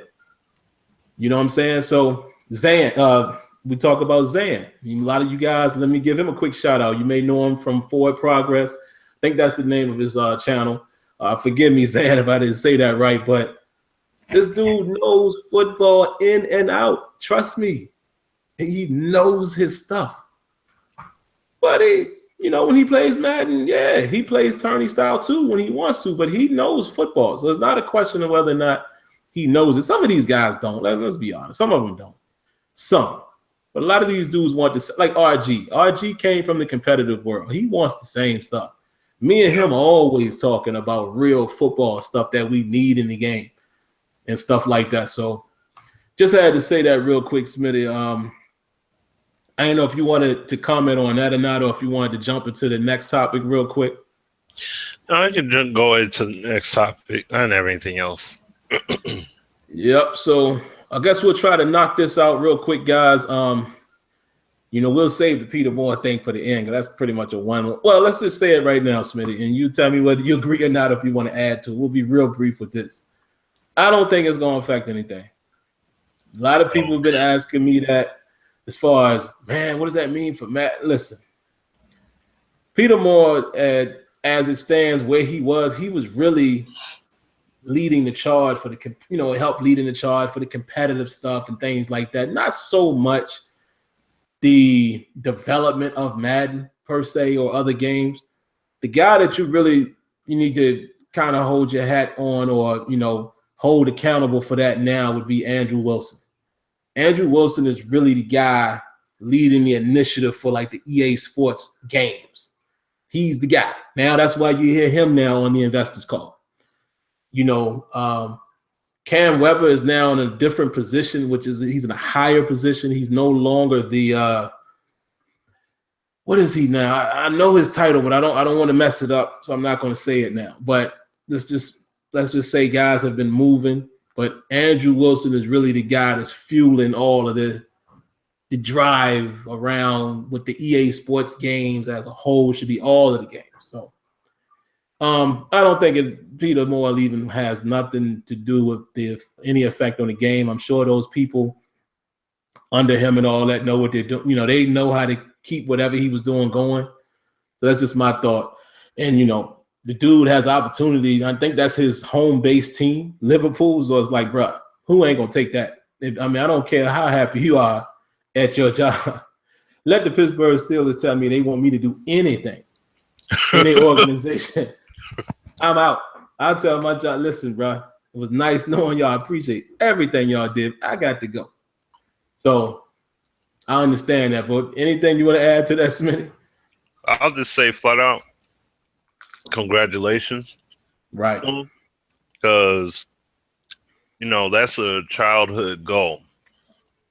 Not many people can honestly say that they get to fulfill a childhood goal, especially one of that magnitude. Yeah, that's a team that, how many times have we seen, from his presentations talking about FIFA, how he keeps talking about, I don't know what team it is exactly, but I don't know if it's not Manchester United, but the Manchester City, I think it is. But brings it up all the time, talks about them time and time again, and now you get to be the what is he, CEO? Yeah, I think he's chief executive officer for him. So that's it's crazy, dude. That's bananas. Wow. You talking about on the field, press box, all that. You're in. You know what I'm saying? Like you're in there. You know what I mean? So that you're in the offices inside the stadium, like you on some crazy top level. You ain't even talking about going to the games. Man, come on, man. Crazy. So that's what I'm saying. That's bananas. You can't touch that. Like Sim said, if he could do anything Steelers related, that's like me, Bruh. Pistons or Lions related. In the office as executive, like, man, I'm beyond press box. I'm there. You know what I'm saying? Like in the building. You know what I'm saying? I'm literally in the building. Like, no, that's ridiculous. So, no, huge props to Pete in that regard. And I know. Look, it's interesting to see people say, like you were saying before a few moments ago, Sim, how people have concern about it when so many people wanted Peter Moore fired. So many people wanted him out the building. And now it's like, oh man, what's gonna happen with Madden now? Because he ain't. I'm like, but you didn't want him there. So, a lot of people was acting like he was this big old problem being in the building. Now, mind you, there are things that we didn't necessarily agree with when it came to him back then. There were things we didn't like necessarily that were, from his standpoint, from the role he was in. But he did shift, but roles did shift. And then when he shifted, well, I don't know if he was responsible for it, but when they shifted to having a division for football, and then you put Cam Weber at the lead of that charge, that's when I saw, okay, now they're compartmentalizing the development of Madden, and you got a team set for that specifically. I'm like, okay, now you're doing something. Now let's see what happens. And started to bring in guys, because Ian Cummings left, bring in Cam, football guys, and then you bring in other football guys, i.e. Rex and Clint and all them. That's when I'm like, all right, now Peter's doing the right thing. Okay, now I'm with what you're doing now, because we said for the longest, 2K got basketball people in there. We looked at the credits of past 2K football titles and saw all these dudes doing mocap they even had Tom Brady doing mocap for them one of them years. You know what I'm saying? So it's like, for them to go do all that, we need to see the exact same done with EA, and that shift happened. I believe Peter Moore had something to do with that back then. But yeah, big props to him moving forward. And I mean, look, everything seems to be in good hands. I mean, the way Madden's been flowing, I don't see them falling off the track. So we'll see what goes on from there. Yeah, man, we'll have to see, what's going to happen from here. But like you said, I don't think the earth is falling or anything like that. Right.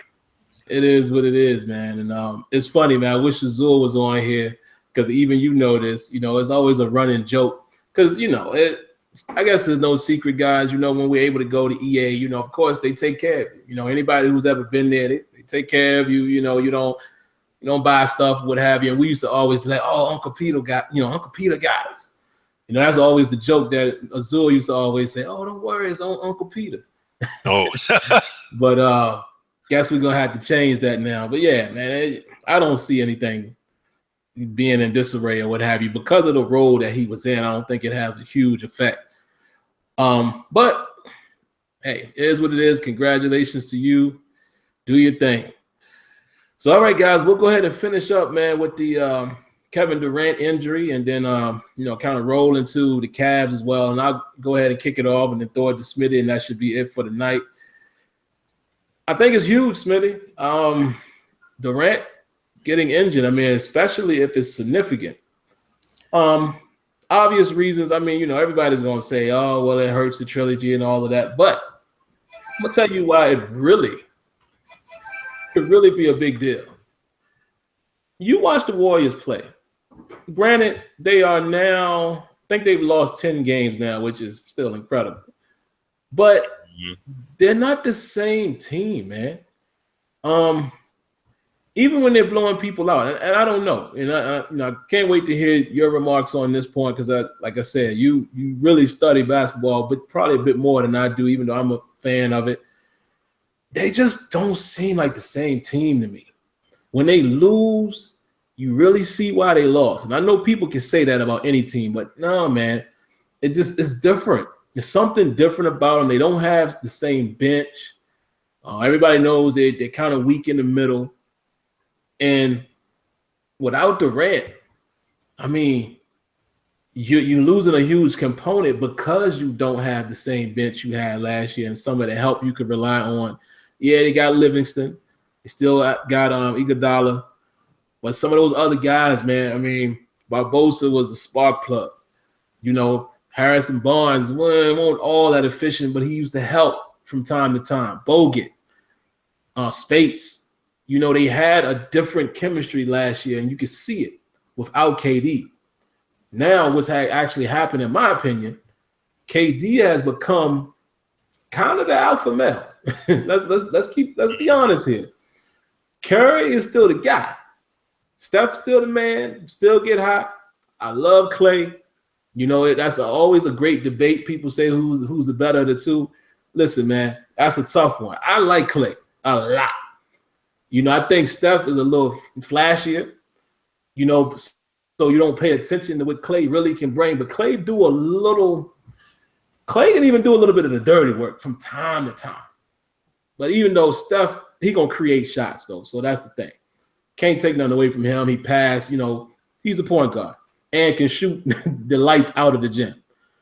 But KD has become the guy. And when he gets hot, it seems like they very easily flow through him. So this dynamic now is going to be a little different without him.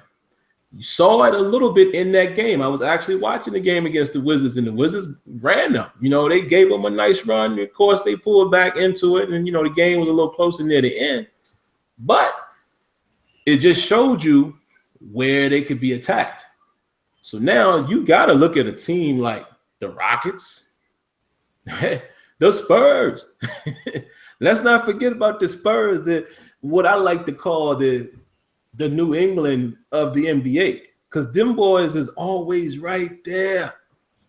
I think they ain't lost. Smitty, if I ain't mistaken, I think they ain't lost. What's their record? I don't think they lost no more than like 13 games or something like that. Maybe a little more. I don't. It's not as far as people think. If you look, I'm actually gonna look it up. They right there. So without Kevin Durant, could the Spurs give them a little bit of problem? Maybe, because they could slow the game down the way they play. Could the Rockets? Never know. I don't want to completely trust the Rockets though. Clippers washed. Yeah, I ain't worrying about the Clippers, but I'm just saying, it's probably another team that I'm forgetting. I'm sure you will elaborate, but I'm just saying, without KD, you never know, because it could be way more significant than what we think. Or even if he is going to be out the suspected 4 weeks, could throw the chemistry off by playoffs. Never know. I think this is huge, man. Huge to what they're trying to accomplish. And it is what it is, but that's a big blow, man, because I just don't feel like they're the same team. I don't know. Now, if I roll it over into the Cavs segment, Cavs are interesting, man, because I was almost going to say the same thing about them, Smitty, about 3 weeks ago. But now, all of a sudden, them boys got some pieces. It's going to come together around playoff time. Kyle Korver is definitely going to settle in. We're hearing that they might be getting Bogut. I think, tomorrow? Something like that. Yeah. They got Darren Williams, who last night he was a little shaky. Come on, man. It's his first game there. That's going to improve. You know, all you're doing is backing up, and he can ball. You know what I mean? So that's going to be an upgrade. And now you don't have to let LeBron bring the ball up in the second unit, or when Kyrie's taking a breather. They got some components. That dude, Derek Williams, is playing very well. He's on his second 10-day contract, which if they're smart, go ahead and sign that boy for the rest of the season. They did. There you go. Yep. They got some weapons, dog. However, I'm going to say this about Cleveland, because people – I know this is about basketball, and I know Smitty probably will agree with this. People they have too much short-term focus. They'll see a one game and be like, oh, I don't know. That's what they said about Cleveland last year when they lost to Toronto in the regular season, or the Hawks beat them, or the Wizards. So, you see what happened in the game last night against the Celtics. I watched that game as well. And people are saying, oh, no, man, the Celtics. Okay, let's slow down for a minute. Do we all not remember that it's 7 games in a playoff series? Right. Come on now. And they had to fight. That game, as much as I like Isaiah Thomas, and I love the young components that the Celtics have, man. They look like a team that could be something going forward. Definitely going to be a force if they stay together. But if you watch that game, they put it, Smitty, it looked like they put everything they had in that game to win it.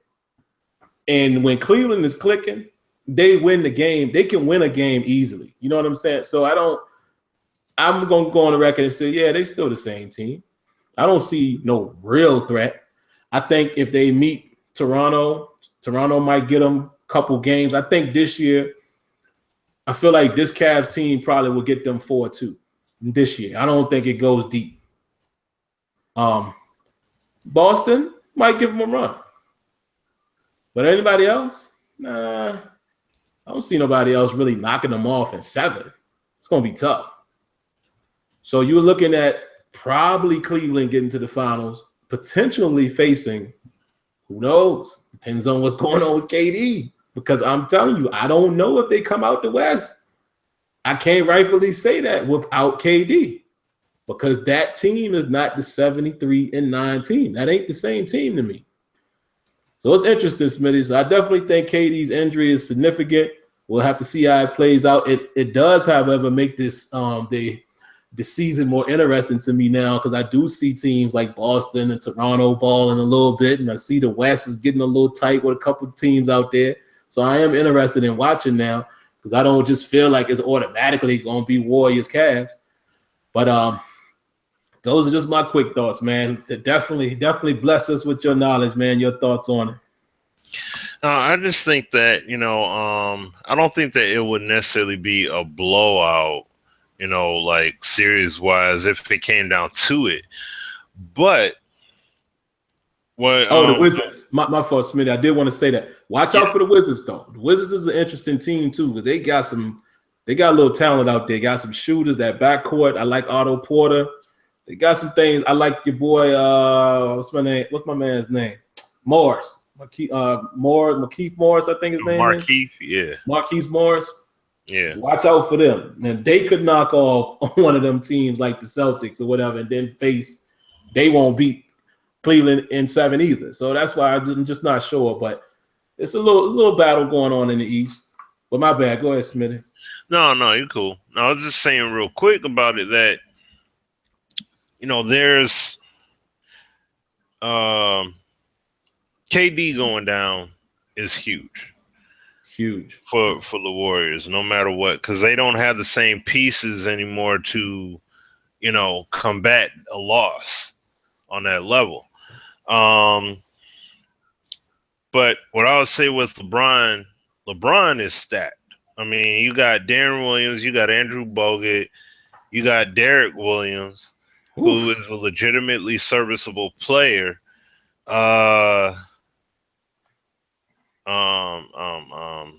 Tristan balling. Who else you got? Yeah, you got Tristan. You got JR that's going to be coming back. You got Kyle Korver over there.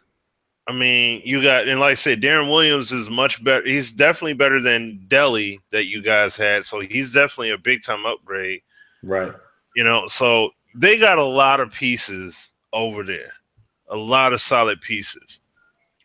Yeah, the Warriors, they got Matt Barnes to basically supplement, to basically patch the wound for the time being. And I mean, we got to remember, before these guys had KD, they still went to the finals. And they beat OKC. You know what I mean? So they beat them cats. They beat, they didn't have Durant, and look what they were able to do. It's just that now they're going to have to adjust that dynamic as far as their team chemistry and offensive flow. That's really it, which shouldn't be much of a problem for them because they've been running together for so long. So we'll see what happens with that. Now, Cleveland is different because, not necessarily, because the bulk of that team been running together. So the only thing that would be different is more of the point guard play. So we'll see. We'll see what happens. But, I mean, it sucks right now that we're essentially looking at 2 teams, and that's it. But cannot sleep on the Spurs. And even though you said, and Sim, I do agree with you, even with what the Wizards are able to do, I don't think they'll have enough to go to go through a 7-game series at that intensity level. Because you already got John Wall logging dang near 40 minutes per. Mm-hmm. Like he has no rest. And if LeBron and the Cavs got to do the same kind of thing, which they shouldn't have to, but if they have to do the exact same kind of thing and be running 40+ minutes like LeBron and Kyrie, especially LeBron has been running 40, like dang near 40 minutes a night the whole season. And then now he's got to do that for playoffs. Yeah, dudes may wear themselves out. You know what I'm saying? Getting to the finals and then not necessarily have enough in the tank. So if I'm LeBron, the main goal I'm pressing is that we got to finish everybody off as soon as we possibly can so we could chill. You know what I'm saying? Because, and hope that the West draws all the way out. Because they don't have that. They forget about it. They're gonna have, they're gonna have some issues on their hands. So, and I mean, look, Cleveland already have a team, dude. without all those moves they made. They already had a team. They just made themselves a lot more favorable, though, because they essentially spent the whole season prepping for KD being in a Golden State uni. But now he's not there, so, we'll see how things play out there in that regard. But, it'll be interesting. It'll definitely be an interesting playoff. And as far as the East, the only guys, like you said, Boston or the Wizards really giving them any kind of challenge. They're not going to really get a challenge from anyone else. Yeah. So, yeah. But much all I got on it. Like, I don't have a ton really to dive deep into it at this point.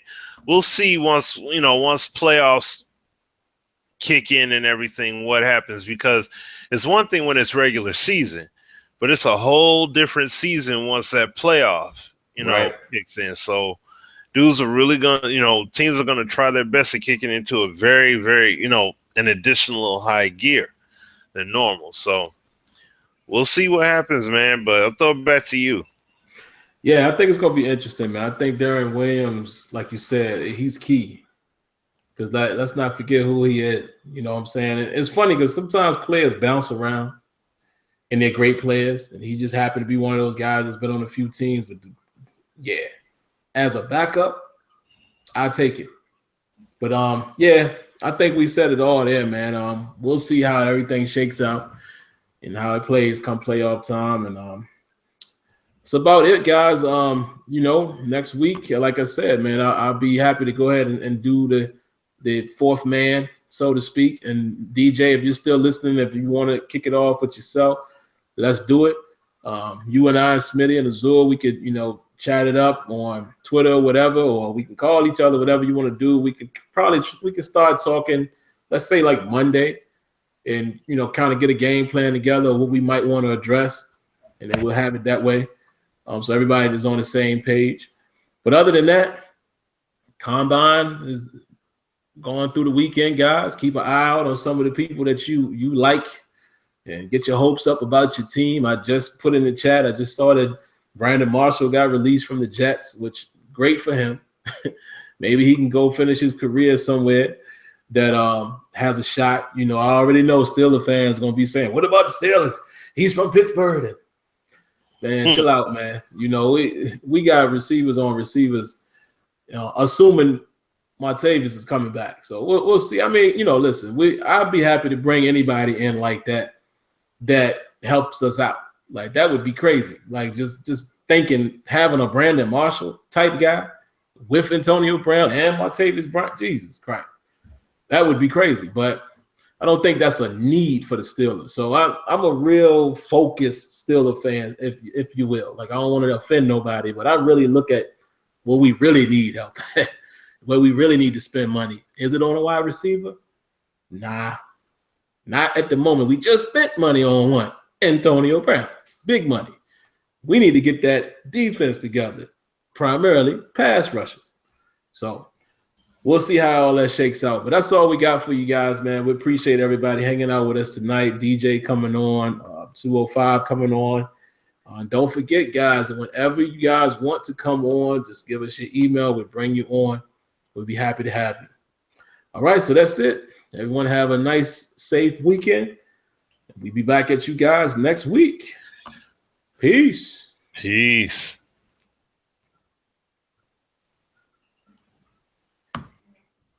That